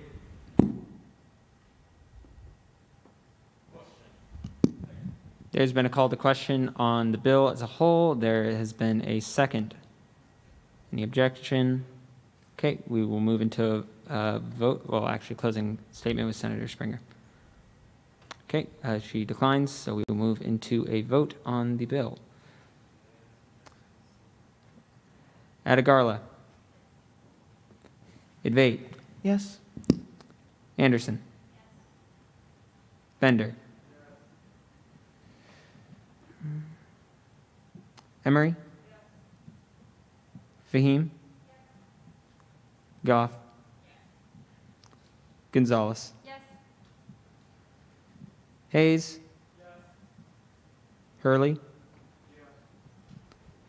Klapatauskas? Lewis? Lona? Mass? Pfeiffer? Rinchi? Schulte? Springer? Stenzel? Stevens? Weathers? Young? Zastro? Okay, with a vote of 23 to 0, the motion carries. We will move on to internal matters. Within internal matters, we move on to general orders with 2020-3-065Y, reducing quorum for Senate committees with Acting Vice Speaker Mass. Yeah. So as I talked, hello? Okay. So I can't hear myself from up here. As I talked about last week, this is just sort of the follow-up to our constitutional amendment that reduces quorum for individual Senate committees. This bill specifically only has to do with Senate committees. We have had other branches of government reach out to us about dealing with quorum on their side as well. The Election Commission has reached out. We're going to deal with that in a separate bill that's going to be on first read next week. So we're barely going to squeeze it in before the end of session, but we're going to get her done. So that's the plan for that. Yeah, this is a fairly straightforward bill. All the same arguments apply as last week, but probably even more so, because if a majority of senators are there for a committee, especially for committees that don't deal with legislation but are more project-based, it's really not that big of a deal if they have a majority versus 2/3 there. So I think this is a fairly straightforward bill. I'd ask you all to vote for it. Okay, we will move into debate on the bill. Are there any questions or relevant motions? Call to question? There's been a call to question, and there's been a second. Any objection to voting? Acting Vice Speaker Mass. He declines. We will move into a roll call vote. Atagarla. Advait. Anderson. Bender. Emery. Fahim. Goff. Gonzalez. Hayes. Hurley. Klapaduskas. Lewis. Lona. Mass. Pfeiffer. Rinchi.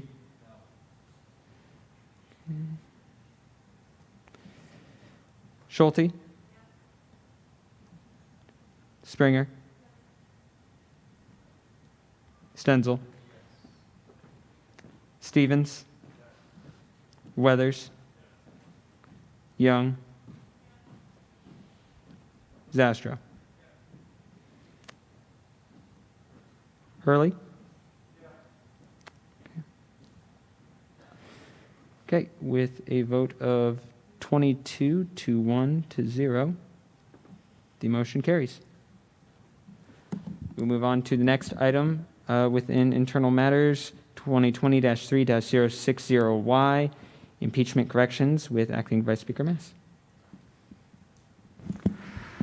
All right, so I talked about this a little bit last week. Our impeachment bylaws were a last-minute bill that got shoved out of the door before COVID last year.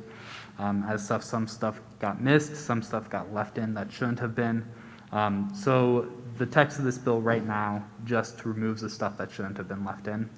But I do have an amendment here that I'm going to make that will also fix some basic grammatical and spelling things that we found. And I would like to thank Chief Justice Heasley for bringing those to my attention as he was looking over the bill earlier. So I'm going to move that the following enacted clauses be added before the last enacted clause to read enacted, that bylaw 10.6.1.1 be amended to read the court shall be brought into existence only upon the call of the Chief Justice of the Supreme Court or the election commissioner after they receive articles of impeachment from the Senate, and be it further enacted that 10.6.2 be amended to substitute the sole power or to rule upon whether or not there is clear with sole power to rule whether or not there is clear. That's a misspelling. And enacted that parties are prohibited from influencing is replaced with parties are prohibited from influencing. Okay, there has been a motion to add the enacted clauses as stated by Acting Vice Speaker Mass, and there's been a second. Call the question. There's been a call to question on the amendments. Is there a second? There's been a second. All right, we will move into a vote. There's been a call for unanimous consent. Are there any objections to approving the amendments by way of unanimous consent? Seeing none, the amendments stand approved. Senator Mass, do you yield? Yield. Senator Mass yields. We'll move into discussion. There's been a call to question on the bill as a whole. There's been a second. Are there any objections into moving into vote? Okay. Senator Mass for closing announcement. This is a pretty straightforward bill. Thank you guys for all listening to me, because I know this is not fun reading. I yield. Okay, we will move into a roll call vote on the bill. Atagarla. Advait. Anderson. Bender. Emery. Fahim. Goff. Gonzalez. Hayes.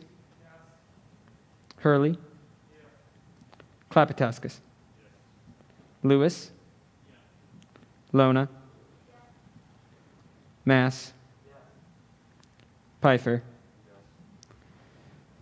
Rinchi, Schulte, Springer, Stenzel, Stevens, Weathers, Young, Zastro. Okay, with a vote of 23 to 0 to 0, the motion carries. We will move on to the next item in internal matters, 2020-3-062Y, Legislative Relations Account CAP with Acting Vice Speaker Mass. As described last week, we currently have the Legislative Relations account for our lobbying efforts within student government. We're accruing money in that account faster than we can spend it, so we'd rather put a cap at $15,000 on that account so the extra money can go to special projects and be spent on other things. That's it for my opening comments. We will move into discussion on the bill. Senator Zastro. I'll say, as a member of Finance Committee, this is great. Anywhere that we can find money that's just accumulating, that's not being spent, we want to move that into special projects so that it can be tangibly used instead of just accruing over time. So this is good from a finance side. I yield. Senator Klapatoskis. I just had a quick question, Senator Mass. So I believe because 15 cents of the student fee has to go into this account. 10 cents. Or 10 cents, sorry. This doesn't violate the rules set in place by moving money as long as it just goes to that account and then is funneled out, correct? Correct. All right. I yield. Call the question. Okay, there's been a call to question on the bill as a whole, and there has been a second. Any objections into moving to a vote? Seeing none, Senator Mass with the closing announcement. He declines. We will move into a roll call vote. Adigarla. Advait. Yes. Anderson. Bender. Emery. Fahim. Goff. Gonzalez. Hayes. Hurley. Klapatoskis. Lewis. Lona. Mass. Pfeiffer. Rinchi. Schulte. Springer. Stenzel. Stevens. Weathers. Young. Zastro. Springer. Okay, with a vote of 23 to 0 to 0, the motion carries. We will move on to 2020-3-068Y, XComp with Senator Advait. Hello, everybody. This is a simple bill written at the request of the Vice President. So the Vice President gets a scholarship, not just for regular terms, but for non-regular terms like the summer term.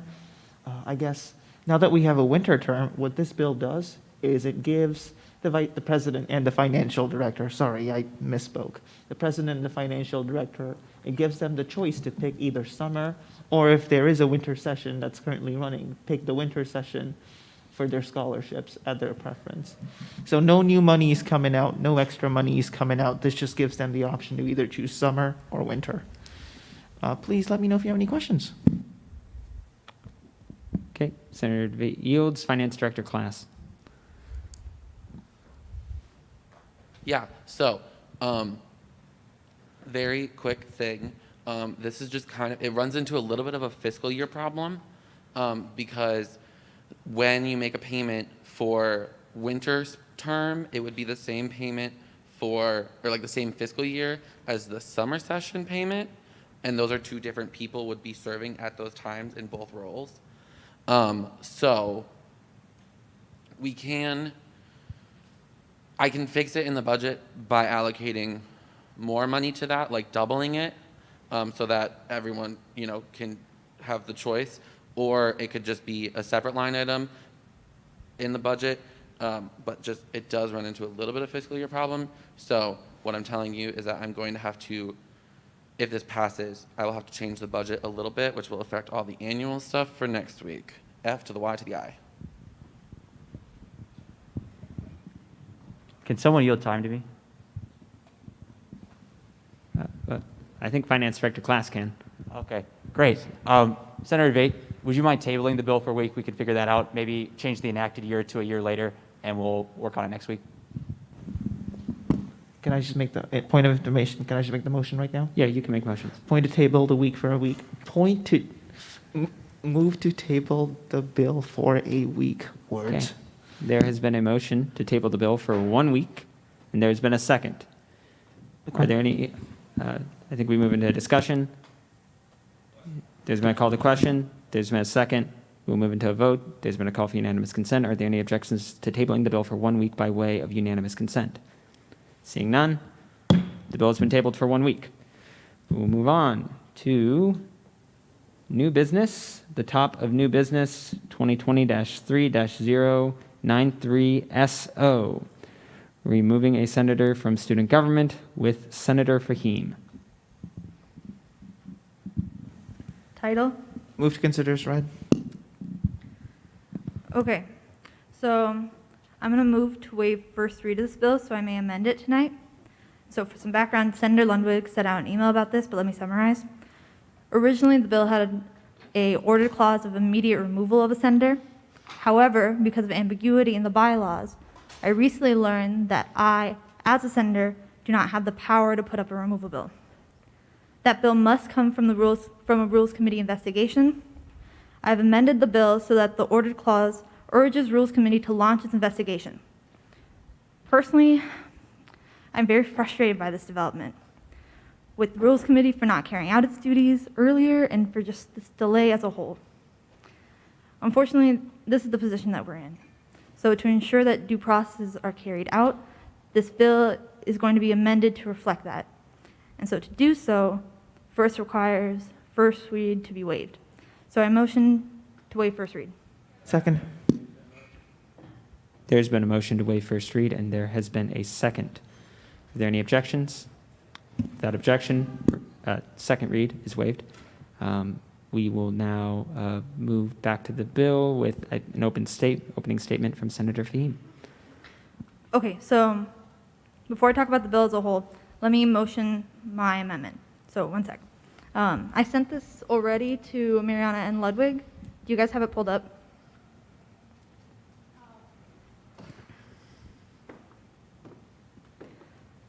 So while she's looking, I'll just give some background. So the amendment do what I just said. They changed the order clause to urge Rules Committee to launch an investigation into Senator Hurley's track record as an IRHA senator. Then, from what they have found in Rules Committee, they will be able to put up a bill ordering proper corrective action. And like I stated before, from our bylaws as a senator, I don't have that power. So the amendment reads as following.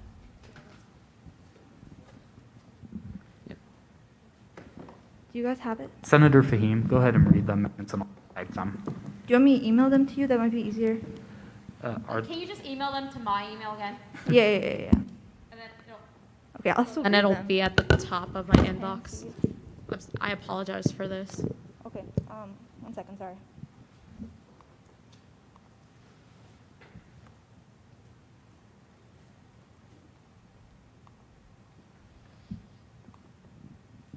Okay, so. It's the same bill.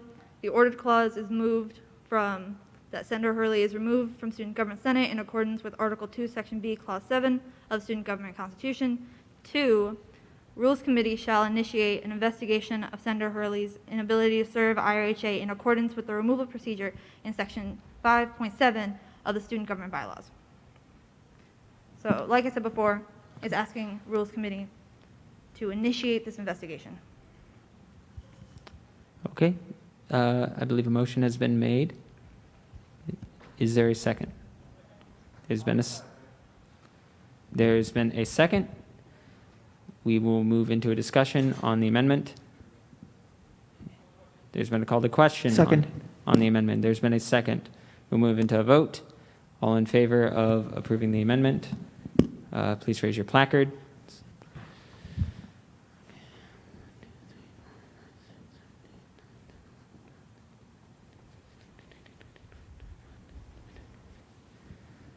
Okay, all opposed? All abstaining? Okay, with that, the amendment stands approved. Senator Feen. Point of you were still- information. Still have 5 minutes on my intro. You have, I believe, about 3 minutes. Okay. In light of that, I would like to yield the rest of my time to Sydney Riker from the president. She's the president of IRHA, and she's graciously come in to speak with us. Oh God, someone was tall. Hello everyone, I'm Sydney Riker. I am the president of the Inter-Residence Hall Association, and I hope you can hear me. I know my voice is a little coarse right now. So I've been in this position for 2 years now and have a lot of experience with senators representing the interests of IRHA in these meetings. Senators have all been voted into their positions without the say of our organization. Therefore, we have no control in who student government gives the IRHA title away to. The only thing we have are IRHA bylaws, chapter 12, or section 12-3-2, stating that we have the right to remove a senator. This entire situation shows that the system in play within student government does not benefit the groups that the Senate is meant to represent, such as IRHA. I made a statement on behalf of IRHA in early November explaining the removal of Senator Hurley. We removed him from his position by unanimous vote of our executive board, as our bylaws allow us to. He has not been to IRHA or an IRHA meeting or event since November 5th. The basis of the bill being presented tonight is that a senator cannot represent a constituency group if they are not at that group's meetings. IRHA should not have to work with student government senators on 2 separate occasions to present bills asking the Senate to respect the Inter-Residence Hall Association's decisions. If we choose to remove somebody, it should be respected and accepted, as it's the only sliver of control that we have over student government giving away our organization's title. According to IRHA bylaws, our organization is allowed to interview and choose somebody to represent IRHA if a senator position is vacant because it benefits student government to have more members in their meetings. When our bylaws state that we have the right to remove a senator, we're told that we have no authority to do so. Student government accepts the IRHA bylaws and procedures when it benefits their organization, but not IRHA. Even when the president and vice president of IRHA are the reason a senator is put into their position, as seen last year a few times, it's still very obvious that they are members of student government first and IRHA second. The way Senate elections take place leads to constituency groups like IRHA in situations like this where we're forced to deal with the repercussions of a senator's actions and we can't even disassociate from the senator themselves. Student government has forced IRHA into a terrible situation, and our organization is basically being told we have to keep a senator that we don't want any connection to. Student government should have no control over how IRHA operates and who represents the organization, and that includes denying us the ability to remove a senator. The IRHA title shouldn't be given out by student government elections. It should be awarded from IRHA through our own elections, but that's a problem in and of itself.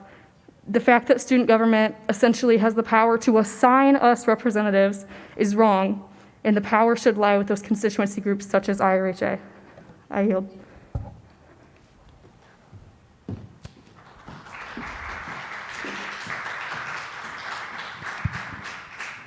With that, the time for opening statement has expired. We will move into discussion on the bill, and we will start with Senator Hurley. Hello, everyone. Senator Hurley. And I had several concerns about this bill. Now, I wanted to ask a question. Is that allowed to ask to the writers of the bill? Yes. Have you contacted this Senator Hurley about his appeal?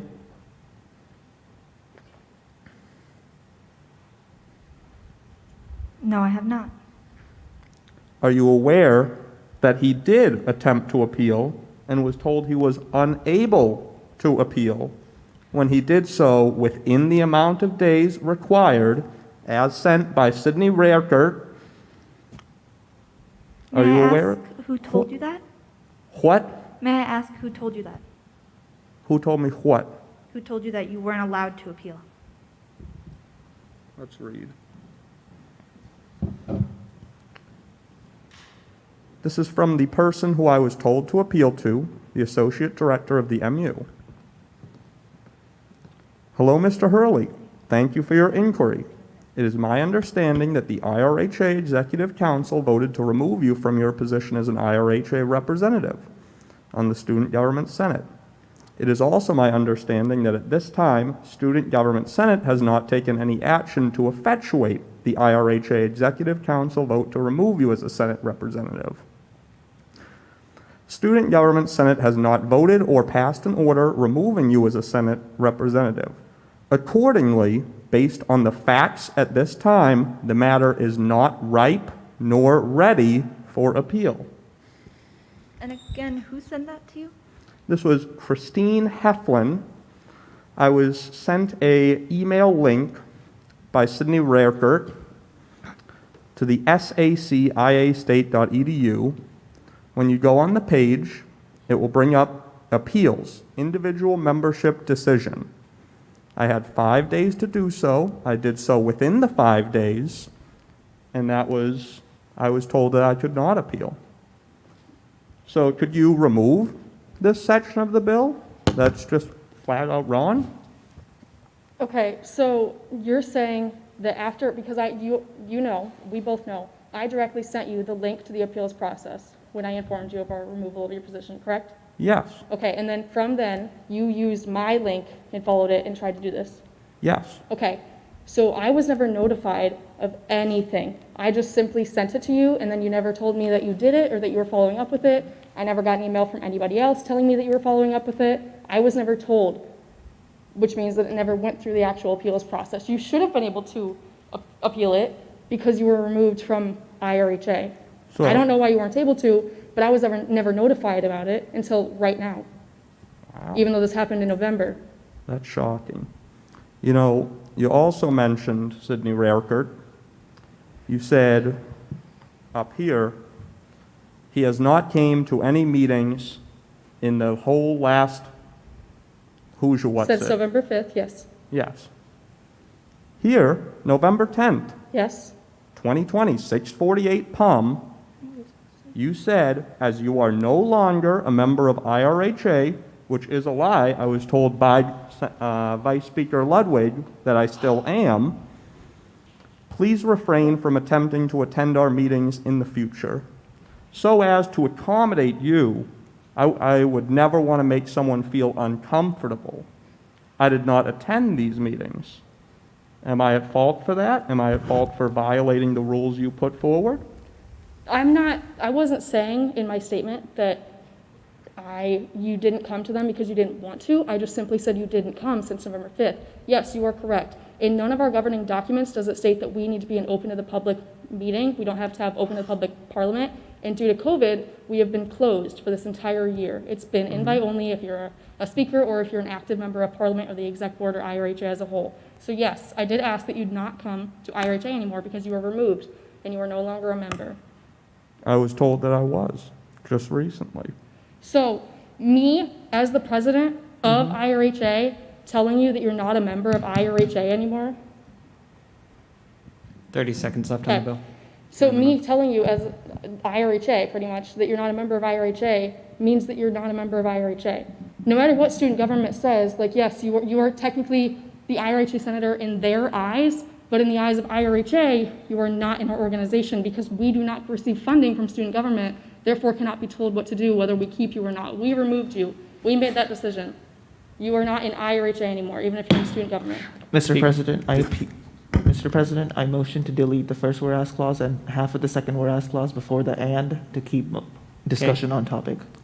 All right. There's Second. been a motion to delete the first whereas clause and what was the second half of that motion? Delete the second whereas clause up to the and, up to the as actually. Okay, to delete the second. Sorry, the second and the first half of the third. I misread. Okay, so to delete the first, second, and The second and. first half up to what word? Up to the as. The first is staying in. Okay. Up to the word as in the third whereas clause. The motion has been made. The intent is to keep the first whereas clause in. I misspoke earlier. Okay. You wanted the second and then the first half of the third. Okay. Yeah, the first one stays.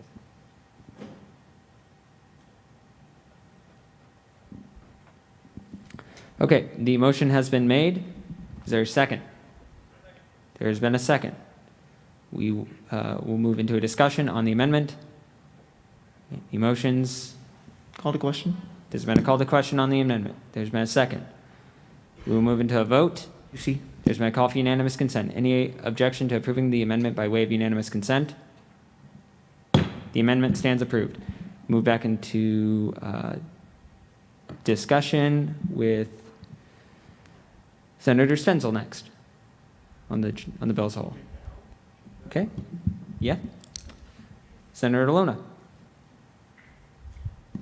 Okay, so as far as what, well, I guess that was already amended. So, Senator Hurley, I think with having this bill and having your removal process be heard by Rules Committee, it'll be able to straighten everything out. Because right now, as far as we're concerned, you could say you've done things, and IRHA is saying that you haven't done things. So there's a lot of back and forth, and there's a lot of truths that we don't know. There's a lot of unknown, and I think Rules Committee should have done their due diligence back in November when this all happened. But unfortunately, they did not. And that is why I think, for the sake of Senate and for your sake as well, it's important that you get a proper investigation, and that, and I just want to remind all of Senate that that's what we'd be voting on today, is for him to get a proper hearing session to straighten everything out. Okay. Senator Schulte? No? Okay. Anderson? No. Stenzel?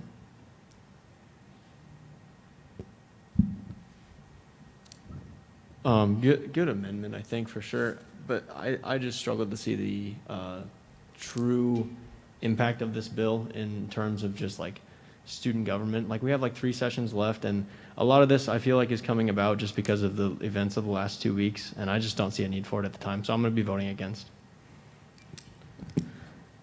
Okay. Senator Hurley?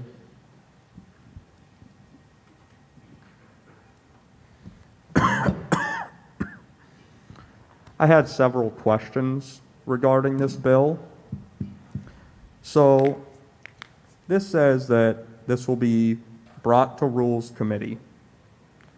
Now, I'm not exactly the most well-versed in Rules Committee. I'm not going to be available for the next 3 weeks to have meetings with Rules Committee. Is that allowed? Could we put it to 4 weeks from now? Mr. Chair, if I may. Senator Mass? So the short answer is we have to provide you an opportunity to attend, and as long as we make a reasonable effort, that's fine. We can't do this 4 weeks from now because Rules Committee doesn't exist in 4 weeks. The entire Senate disappears in 2. Now, I had another question. When this bill is voted down, I was curious, what will come of it? Nothing will happen? Or what will be the case? Will I continue to be able to represent IRHA, or? This bill strictly instructs the Rules Committee to have an investigation. If it's voted down, then we will not have an investigation unless another channel triggers something. And if it's voted for, Rules Committee has to have an investigation. That's all this bill says. How long do investigations usually last? Depends on, it's up to Rules Committee how long it takes them to find the evidence they feel they need. Okay. Very interesting stuff. Thank you all. Do you yield? I yield. Also, can the technology people come here? This microphone is a little broken. All right. Senator Klapatoskis. Yeah, I had a point of clarification from the sitting IRHA president, and the whole incident occurred a while ago, so I kind of want to clarify some details. So the way I remembered it is IRHA ruled then University Council sent an email out to IRHA and Senate saying that the precedent that you ruled upon did not violate the First Amendment, and then IRHA, I don't know if you reconvened or you just continued the agreement. Do I have those kind of procedure of events correct? And if so, why did IRHA continue its decision after council said that the precedent was invalid? Okay, so, sorry. So when that was sent to us, it pretty much stated that this seemed like it would, like our statement that I had written on behalf of IRHA seemed like it was going to violate the First Amendment. And then also that, again, this statement was wrong because it didn't violate the specific code that I had listed in the statement. So pretty much that counseling told me I need to change my statement in order for my arguments to be valid, or like IRHA's opinions to be valid. But I did state that, like, just because this had been brought to our attention, we weren't going to change our decision, and we still stuck to it. I just changed my statement. So then what was the basis of the removal? Because I thought the major component of the removal was he said something harassment of individuals or whatever you want to name it. So yeah, it was that, I mean,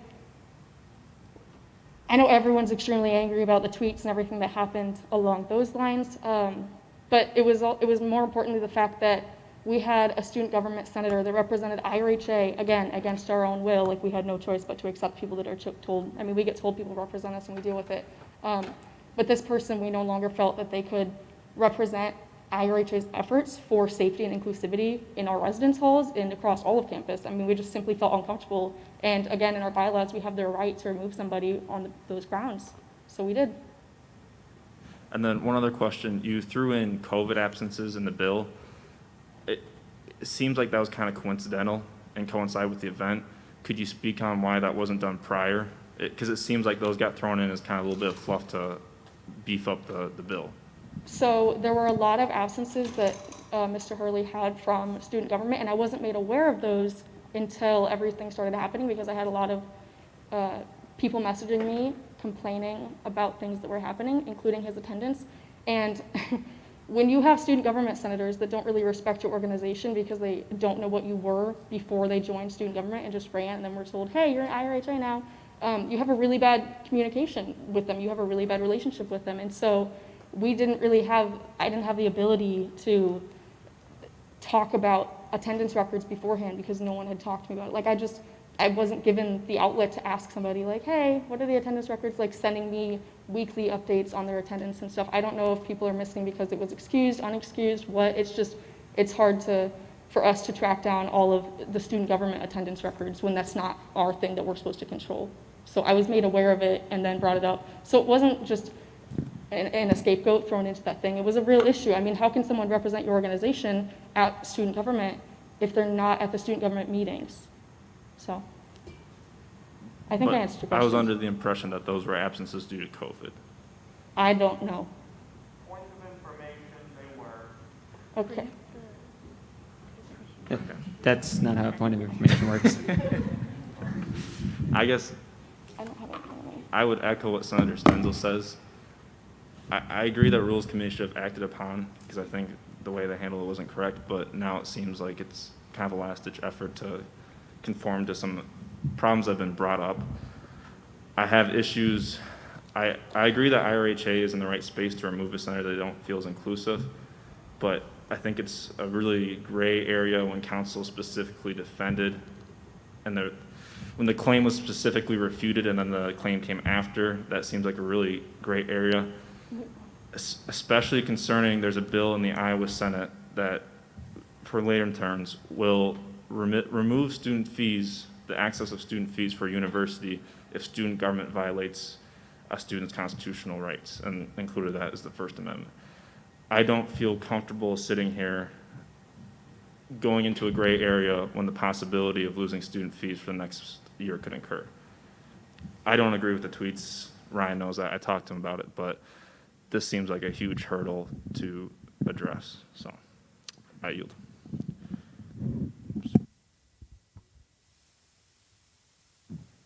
Senator Anderson.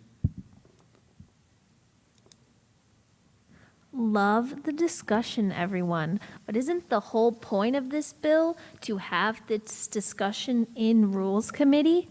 Like, isn't that the point? This is not what we should be talking about right now. What we should be talking about is whether we think that it's a good idea to discuss this in Rules Committee.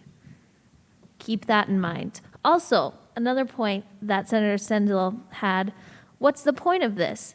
The point of this is Senator Hurley is running for re-election, so I think it's important that we clear this up. And also, it's our job as a government body to do these types of things, and we didn't before, so we should do it now. I yield. Okay. Senator Zastro.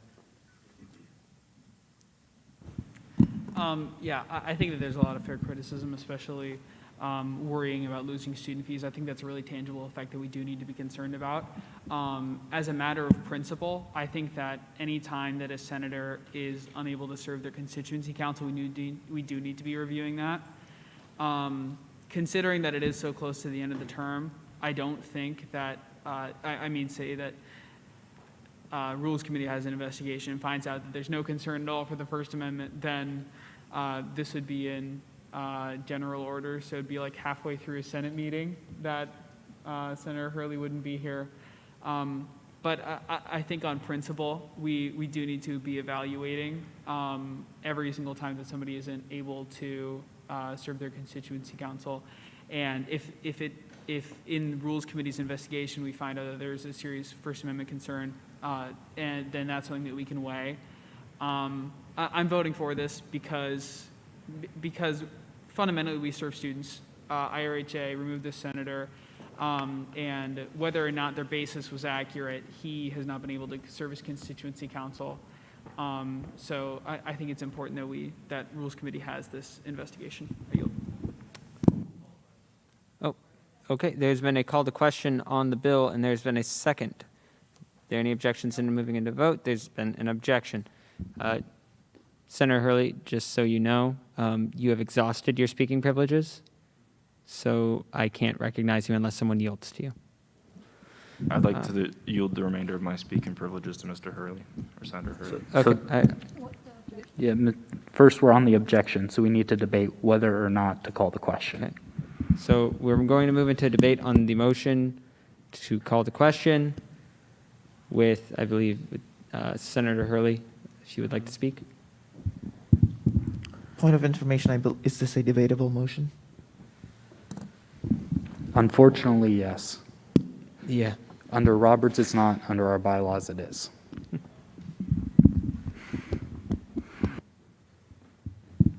Senator Hurley, you were speaking on why you're objecting to the vote.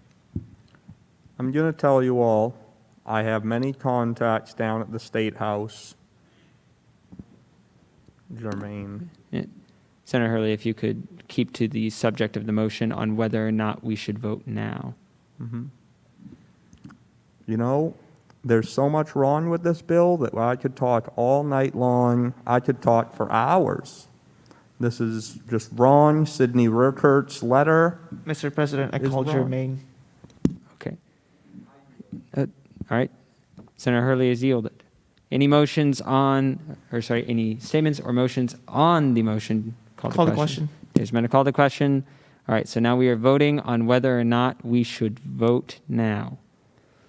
All in favor, please raise your placards of voting now. Okay. All opposed to voting now. Okay, the motion carries, so we will move into a vote on the bill. All in favor of the bill to order Rules Committee. Point of order, the closing statement needs to be honored. That's true. All right. Senator Fahim, closing statement. Okay, thank you. So yeah, in closing, I do think it's really important for us as a body to carry out our due diligence, and I think that's reflected here in Senate and in Rules Committee in the past. And so even though we only have 3 more sessions, it's still important to carry that out. And with the election coming up, Senator Hurley is running again. This issue carries forward. And in his own bio, he references himself as the highly respected IRHA senator. And if we were listening to IRHA, I don't believe that they would have necessarily the same opinion. And then finally, we talk regularly about acting in accordance with our constituents, but we often don't take the opportunity. From IRHA's perspective, Senator Hurley is no longer a member of their association, is no longer the senator. So as a body, we really need to be listening to our constituents and respect their decisions, which is why I believe that we should have this investigation. We should follow our bylaws and have this investigation. So that is all. Thank you. All right, we will move into a vote. All in favor of the motion, please raise your placards. President, I request a division of the body by roll call. Okay, there's been a call for a roll call vote, so fun. Okay, Atagarla. Idvait. Anderson. Bender. Emery. Fahim. Goff. Gonzalez. Yes. Hayes. Hurley. Klapatauskas. Lewis. Lona. Mass. Pfeiffer. Rinchi. Schulte. Springer. Stenzel.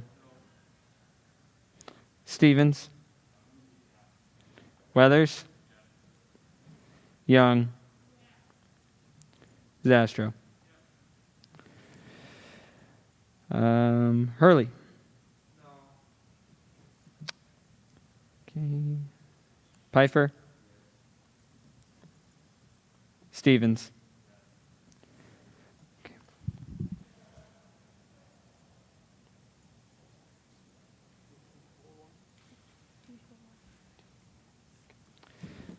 With a vote of 18 to 4 to 1, the motion carries.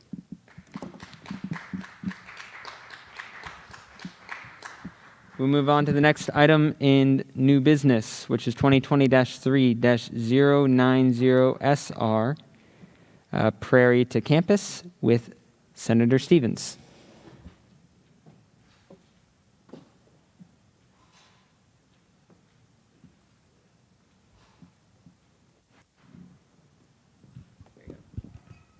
Hi, so this bill, You have to read the bill. the title is, my laptop died, so sorry. Okay. So this is a resolution to bring Prairie to campus, specifically to the area west of the College of Design. Right now, it is pretty much just a open field with like sort of hilly, but we'll have Prairie there. And this is really just to say that student government is in support of putting that there. And at a later date, we will be getting like funding information about how much it should cost or around what ballpark estimate that would be. Hopefully, if I do get reelected, I could reintroduce that into the fall. Yeah, do any of you guys have any questions? Questions of intent for Senator Stevens? Seeing none, we will move on to the next. The bill is referred to Student Initiatives Committee, and we will move on to 2020-3-069Y, removal of Chapter 2 with Senator Springer. Hi. So this bill and the next one. You have to- sorry, title. Move to consider. Consider as read. Okay. Hi. This bill and the next one is part of Rules Committee's efforts to review the bylaws and to make them more clear for incoming students and just students in general, not even in student government. So this one is removing Chapter 2, which just lists all the names and dates of the past executive administrations of student government. It's not really necessary. We've never used it. It takes up a page and a half. Yeah. So if you have any questions about that, I'd be happy to answer. Questions of intent for Senator Springer? Seeing none, the bill is referred to Rules Committee. We move on to 2020-3-07Y, removal of Chapter 3 with Senator Springer. So we also want to remove Chapter 3 because, title. Okay. Don't learn. So this is to remove Chapter 3, which is called Order of Supremacy of Government Laws, and it's basically a list of what takes precedent over other things in like our different orders of Senate, and it's not consistent across all situations. And it's implicit in our Constitution what that supremacy list is. So we want to remove this to clear up confusion. So again, if you have any questions. Questions of intent for Senator Springer? Seeing none, the bill is referred to Rules Committee. We'll move on to 2020-3-071F, COMBOB with Senator Zastro. Title. COMBOB. I wrote the title and then made it into an acronym if you couldn't tell. So basically when we were doing, if nobody rejects it as a friendly, I'm going to fix the spelling at Indian Student Association. Thank you. So this is basically when we were doing annuals, we talked to organizations who had large budgets that they didn't spend this year. And we wanted to be able to just carry over the money given to them the previous year instead of allocating it for next year. Because since they didn't spend it, it would just go back into special projects, but we wouldn't be able to budget for that during the annuals process. And so this is just a big group of carryovers that we have already given the money to. And this is really important for us. I don't know what the total is in this bill. It's probably around $100,000. That looks about right. Probably a little less, but anyway, it's really important. I'll move to a waive second read. Second. Okay, there's been a motion to waive second read on the bill, and there has been a second. Any objection to waiving second read? Seeing none, second read is waived, and we go to an opening statement with Senator Zastro. Happy to take any questions. We've had enough of these. I don't think there are any, but I yield. Okay, there's been a call to question on the bill. There's been a second. We'll move into a vote, but first a closing statement with Senator Zastro. He passes. All right, we will move into a roll call vote. Adigarla. Idvate. Anderson. Bender.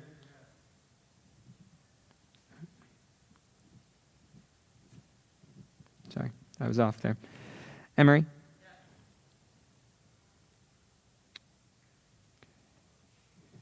Fahim. Goff. Gonzalez. Yes. Hayes. Hurley. Klapatoskis.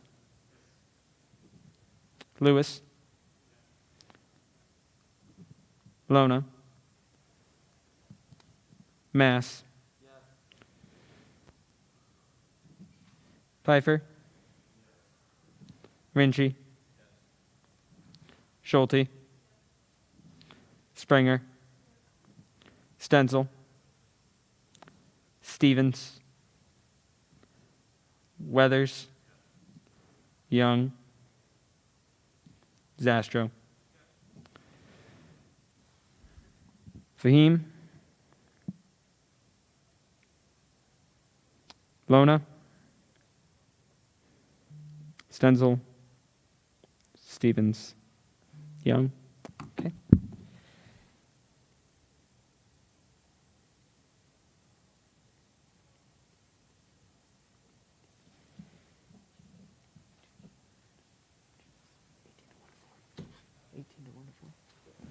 Okay, with a vote of 18 to 1 to 4, the motion carries. Point of information, who hasn't been removed from the roll? Who? What? Have senators not been removed from the roll? Well, no one's made a motion to remove senators from the roll. Okay, there's been motions to remove Senator Stenzel and Lona. Young. Okay. And Stevens, if someone wants to make that motion. Oh, all right. Oh, he's back. There we go. All right. All right. Without objection, the 3 senators are going to be removed. Cool. All right. We will move on to the next item in the agenda, which is 2020-3-072F, Dance Marathon Transfer with Senator Zastro. Title. You're going to be hearing that a couple more times. Yeah, Dance Marathon has money, but they want it called different things. I think Finance Committee already sent it favorably. I don't know where he is. Yeah, I yield. Okay. Questions of intent for Senator Zastro? Seeing none, the bill is referred to Finance Committee. Move on to 2020-3-073F, Family Library Space with Senator Zastro. Title. Yeah, so this is funding a project that Ludwig was talking about earlier, I think. Well, Finance Committee will see it next week. Okay, questions of intent for Senator Zastro? Seeing none, the bill is referred to Finance Committee. All right, moving on to 2020-3-074F, Annual Allocations, Fiscal Year 22 with Senator Zastro. Title. So the 2 bills that we're seeing right here, this one is pretty broad. It just says, with the student activity fee, it's being divided into these categories, and it has their corresponding totals. So this is not the one where we go into the organizations of individual budgets. If you have questions about this one, they're probably best directed to Finance Director Class. We've already approved the amount for asset, so that can't really change. And some of that stuff is fixed too about how much money goes into it. But yeah, any questions? Class or anybody who's on Finance Committee is a good resource. I yield. Questions of intent? Seeing none, the bill is referred to Finance Committee. Moving on to 2020-3-075F, Annuals Fiscal Year 22 with Senator Zastro. Title. Thank you all. So this is the really big one. I hope we have a lot of good discussion about this one next week. If you have questions about an organization's budget that you would like to discuss in Senate, please talk to Finance Director Class beforehand so that he can contact your group to send a representative to advocate for what's in their budget. If you have any questions about the process, I think Mass is the only senator who has been here during one of these processes where we've edited budgets. Because you were there for that, right? Ludwig, were you there as well? I was in the audience. He was in the audience. Okay, all right. Okay, somebody just watches Senate meetings. Yeah, so were you here? Oh, well, yeah, I'm talking about in the Senate. I mean, I know that you guys have been here for ages. Yeah. So yeah, any questions about this one, please feel free to ask because this is a more complicated process and it is the most money that you will probably give out in your lifetime. It is a ridiculous sum of money and there are a lot of intricacies about it. So please do not be afraid to ask questions and please let class know if you want to pull a budget ahead of time. I yield. Okay, questions of intent for Senator Zastro? Seeing none, the bill is referred to Finance Committee. Moving on to 2020-3-0091 SR ISU Golf Program with Senator Hayes. Title? Yeah, so this is a bill basically just trying to change some of the golf course amenities to honor the late Celia Arozamena. That's it. Questions of intent for Senator Hayes? Seeing none, the bill is referred to Student Initiatives. Moving on to 2020-3-076F Funding BioBus with Senator Lona. Okay. Title. Oh, title, Zastro's co-sponsor. Yeah. Okay. Yeah, so this is something where they came through annuals and they were requesting money for next fiscal year, but it was more pertinent to give it to them through the Senate discretionary, or maybe this is special projects, but this fiscal year.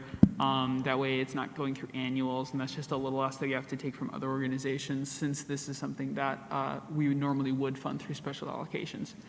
So just kind of shifting money around, something that we hopefully would give it anyway. I yield.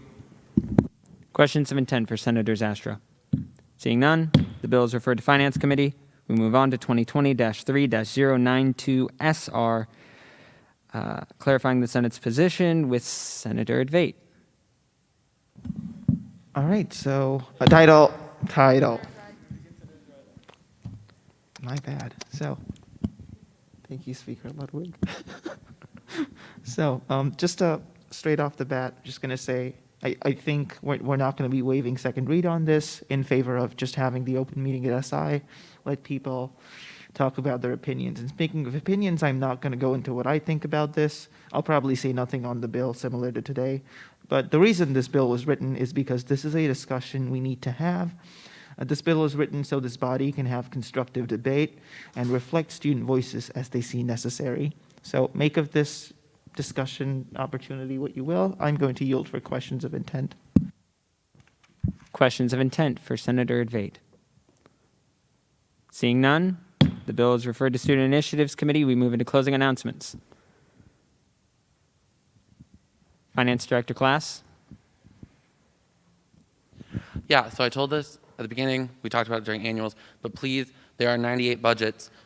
There's appendices to that bill that talks about general clubs budgets, sports clubs budgets, and then the contracts for that line in the big picture bill. If you want to look at an individual club's budget, please let me know before next Wednesday. We want to make sure that the club has an advocate in the room so that they can answer any questions, because they know their organization a lot better than we do. So please, please, please, if you have a budget that you want to pull, please let me know beforehand. And that is all for me. Okay. Senator Advait. Real quick, I know it's getting to the end of the term, but we need to keep doing stuff. I don't want to sound too pretentious, but the business of the government must go on, or whatever. We have a lot to do. We're so close, let's just hit the finish line running. And the reason I bring that up is because Campus Safety Walk, I talked about it, last big initiative. Please, I am appealing to all of you. Let's keep our heads in this. I know the 1st of April is, if that's when it happens, going to be really close to the end of the term. Please stay engaged. Let's end this term with a bang. I'm not sure if that's a phrase people use, but also initiatives, please do come up to Student Initiatives Committee. They can be carried out over the next Senate, even if you're graduating or even if you aren't running again. We'll make sure that it's taken care of. If you need help with bills or anything, obviously, please do reach out. I will help you write bills with help with the technicalities and stuff, even if I don't personally agree with it. And it is getting to like the last meeting, so I'm sure Speaker Ludwig has something to say about the volume of bills coming through. I don't know. Speaker said something about it last year. And finally, good luck with elections. And if you're not running or if you're graduating, I wish I was you right now. Everyone have a fantastic night, and I will see you around. Chief of Staff Rowling. Hello, sorry, I'm small, so I'm hard to see. Just a quick announcement. We did set the date for inauguration. This is something we do every year for those who are leaving student government and then for the newly elected slates. It's going to be on April 6th at the Alumni Center. We did get the largest room that we possibly could so that we could facilitate everyone in student government from Cabinet, from Senate, and from our judicial branch. So we'll be sending out an email that gives kind of the basics. I know typically we sometimes do like a +1 situation, but this year we're not going to be able to do that just by COVID restrictions. So look for just more info on that and just kind of set aside that day in the afternoon. You'll have the more specifics on time here later. Additionally, please take care of yourselves. I know everybody is super stressed out. Midterms are hard in general, so get sleep, get your rest, and just take care. Senator Schulte. Yeah, the DSO is still looking for student employees to join our ambassador team. So if you would like to join and get paid, please reach out to me. We are desperately in need, and it's a pretty fun opportunity. similar to student government, but on a much smaller level. And I learned about 8 or 9 projects tonight that I'm really excited for us to work on. Senator Pfeiffer. So I know we've talked about it before, but is anyone writing a bill? I think somebody said they were. Is anyone writing a bill to remove the requirement to say title? I can answer that. Me and Hurley are working on a bill. I'm just going to be straightforward with you. I forgot. So yeah, I'll email Hurley and we'll figure it out. Awesome. Thanks, guys. Okay, Senator Hurley.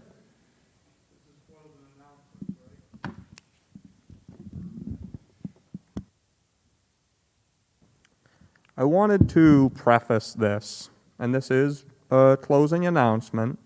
This is to Mr. Carson, Ryan Carson. He personally commented on the Iowa State Student Government Senate meeting, "Why is Ryan Hurley's head not on a pike right now?" That's funny.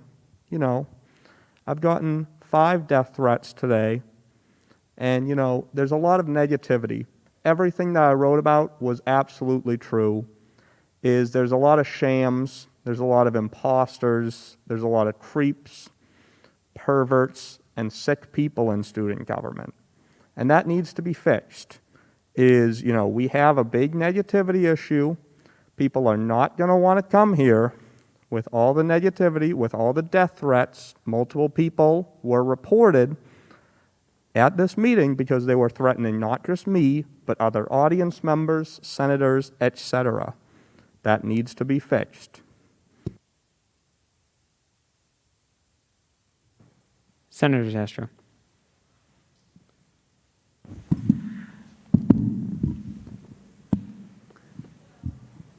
There are no perverts in StuGov. If you think there are, the closing announcement's not the forum to say it. If you think that people are sleazy, that's fine. You have the right to say that. If you're going to accuse people of being perverts, that's another story. I think that we had a good meeting today. I think we were productive. I think we were cooperative. And I think that student government has a lot of opportunity to do a lot of good for Iowa State. If you're cynical about the people who are in it, that's fine, but please appreciate the structure, the voice that we give to students. I yield. Senator Stevens. Hi. I think it is ridiculous that people were threatening anybody here at the student government meeting, and I also think that we should not tolerate things like that, and things like this should be put to justice. Thank you. Okay. With that, I will speak. First off, who did I miss? Schulte? Okay. All right. I'll speak. First off, thank you, everyone, for putting up with me in the chair tonight. I think I got most of it right, but there were definitely a couple times I just kind of steamrolled over some parts. So we're not going to talk about it. Everything was great, and thank you. I really do want to thank the students who came out and everyone who listened to them today. I know we may not all agree on what they have to say, but and they're right, it happens every year and for different reasons, and there's different reasons students come here. But it's important that they come here, and it's important when they come here. And so I just want to thank you for listening, for those of you who are respectful. This is it's really important that we engage with students well, and that, you know, when they express concerns, we listen to them. So I appreciate that. Elections are coming up. Just, you know, tell everyone to vote. It's pretty straightforward. It's really easy. Your ballot comes to you in your mailbox. If you see someone, tell them to vote. If you think you know someone who hasn't voted, tell them to vote. Do you just want to tell everyone you see who looks of college age in the city of Ames to vote in student government elections? I think that's a great strategy. Some information for everyone. Next week is the last week I would like to receive any bills from anyone. For the sake of the Senate having enough time to go through the two-read cycle. I'm begging you not to send me any bills after next week. I mean, the only bills after next week that don't require two reads are seating bills for committees and executive positions, which I assume we're not going to do. So I don't expect to see those either. If you have an idea, talk to me. If you're just like so close to getting it done, like I am with the title bill, just talk to me. I can help you get over the finish line. I will be a little bit understanding with the 12 o'clock deadline on Monday. Just shoot me a text or an email and let me know if you're running behind. I will be as cooperative as I'm feeling Monday afternoon. Lastly, I know that there's been, I think the last two meetings have been tense. I think we all recognize that. I just want to say, I want to ask everyone, not just here, but to the students out there, that we be kind. I know that Senator Hurley has mentioned some things. I know that other senators here have received hate comments, messages. The point of this organization is to discuss issues relevant to students and to work to represent them. You may not always agree with what they do with that position. They were elected to it or they were confirmed to that post, whoever they are in student government. We're all students. I really would ask that everyone be kind. I think we all spend a lot of time doing things that very few of us get any reward from. So be kind, and thank you to all of you who have stuck it out throughout this whole year. We're very close to the end. So with that, Acting Vice Speaker Mass. Hi, guys. Thank you for letting me be up here this meeting and bearing with that. But I do have a couple comments that I wrote down because I think in some areas, unfortunately, being in student government this long gives me a little bit of perspective that I think is helpful sometimes. First, just a quick note about Zastro's comment about annual allocations. That process is the most confusing parliamentary process I have ever been through. So this will be my third one I've gone through. Last year, it was simple. We just breezed through it. We didn't really pull many budgets. The year before, we pulled all sorts of budgets, and it was a mess. So ask questions, talk to finance director class. You all have access to every organization who has ever asked us for money's budgets online. You should go through those, and you should look, and you should say, Homecoming is spending $100 on sashes. Do I think that's a good thing for us to be spending money on? That's something that we decided not to fund 2 years ago, for example. But you can go through, it's kind of amazing how granular you can look at all these organizations' budgets and see how big of an impact we actually have on so many different clubs and organizations.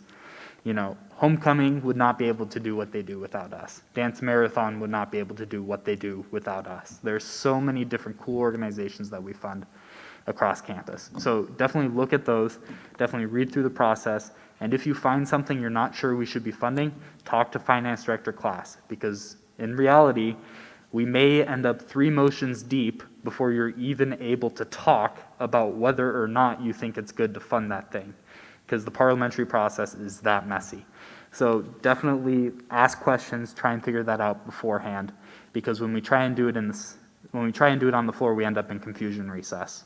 So just keep that in mind. The other thing, we've put off the program for mandatory student fees for 2 weeks now, because obviously it was a lot more important for us to hear from the students who were here for open forum than to spend 10 minutes going into the minutia of that. But it is one of the areas where student government has some of the most direct control over things that the university does. I was your guys' representative from Senate on this. Morgan and Jacob were on it. Finance director class were on it. We're planning on putting together an actual written report of what it all is going to look like. But the general idea is the student activity or special student fee committee has met. They have made their recommendations to President Winterstein. I can go into more specifics about that and what exactly we recommended to you. That's what the report's going to be about. Now they're going to President Winterstein. She decides whether or not she wants to make any changes to it, and then she sends it to the Board of Regents. And then they vote on officially determining student fees for the upcoming year. There were several requests that we up student fees in several different areas, including quite a large one for technology services that we rejected out of consideration for what this year has been and what the expectations to students is going to be, especially during the middle of the pandemic. And there were some areas where we increased student fees because we looked at it, we looked at the program and said this is valuable. Their financial situation is such that we have to give them more money in order to get them out of the hole, because a lot of these departments have looked at decreasing enrollment over the past couple of years and had to make serious budget cuts. So we've had to increase student fees in order to make up for a little bit of that, to keep things like SciRide running at the same ability that it is able to right now. So we'll try and explain that as much as possible, and then the April meeting of the Board of Regents is when that will be officially approved. So we as the Senate do have an opportunity to make comments to the Board of Regents on that if we have additional comments, but we'll send out more information about that. The last thing I wanted to talk about is, first I want to say thank you to everyone who is here, because this organization is a lot more work than it seems. You get a lot less respect than you deserve for being in student government, and because most people on campus don't see what we do here or care. And the reality is we have a lot of opportunities to do very cool things that are really good for students if we take advantage of them. And sometimes we don't always do a good job of that. If I was to point out my biggest disappointment for this year in Senate, I would say that we didn't get to know each other well enough. And partially you can blame COVID for that. Partially you can blame the fact that maybe we just didn't do a good enough job of reaching out to each other. I know I didn't do a good enough job of reaching out to each other. For example, Senator Fahim. I'd been in Senate with her for months, and had barely talked to her. And then we worked the election together last November and spent the whole day together and got to know each other really well, and that was great. But in the past, when we've had problems within student government, we've been able to go and talk to each other and have one-on-one conversations and respect each other as people outside of Senate. And I think, unfortunately, we just haven't had as much of that communication this year, and that's led to a lot of log jams on things. So what I want to encourage all of you to do is, obviously this Senate session is coming to a close, but definitely spend some time, talk to someone in student government who you haven't talked to before, and just really get to know them and enjoy the fact that you have 3 weeks left with them. Because as soon as you sit through a 4-hour meeting with someone, you really should know something about them. And the reality is, we do a lot of work and we do a lot of cool things. And I want to just let you all know that I appreciate the work that you all have put into it. This hasn't been an easy year. My past years in Senate were way easier than this year has ever been. So thank you all for that. I really appreciate that. Acting Speaker Gonzalez. Hi, everyone. Well, way to suffer until 9:30. I mean that lighthearted, but honestly, yeah, I want to echo what Senator Mass said. Thank you guys so much for the work that you all do. It oftentimes is a thankless job, but we care. You care enough to show up, and that means a lot to a lot of people, whether you know it or not. I also want to echo what Acting Vice President Ludwig said, which is to treat people with kindness. I definitely agree with that statement, and I think as we close up the session, we can always just show what kind of group we want to end the term to be. Other than that, I want to take a moment of silence. 8 people suffered hate crime, and I think it's important that we recognize that. 6 of those being AAIP women of color. So if you guys will all join me in taking a moment of silence.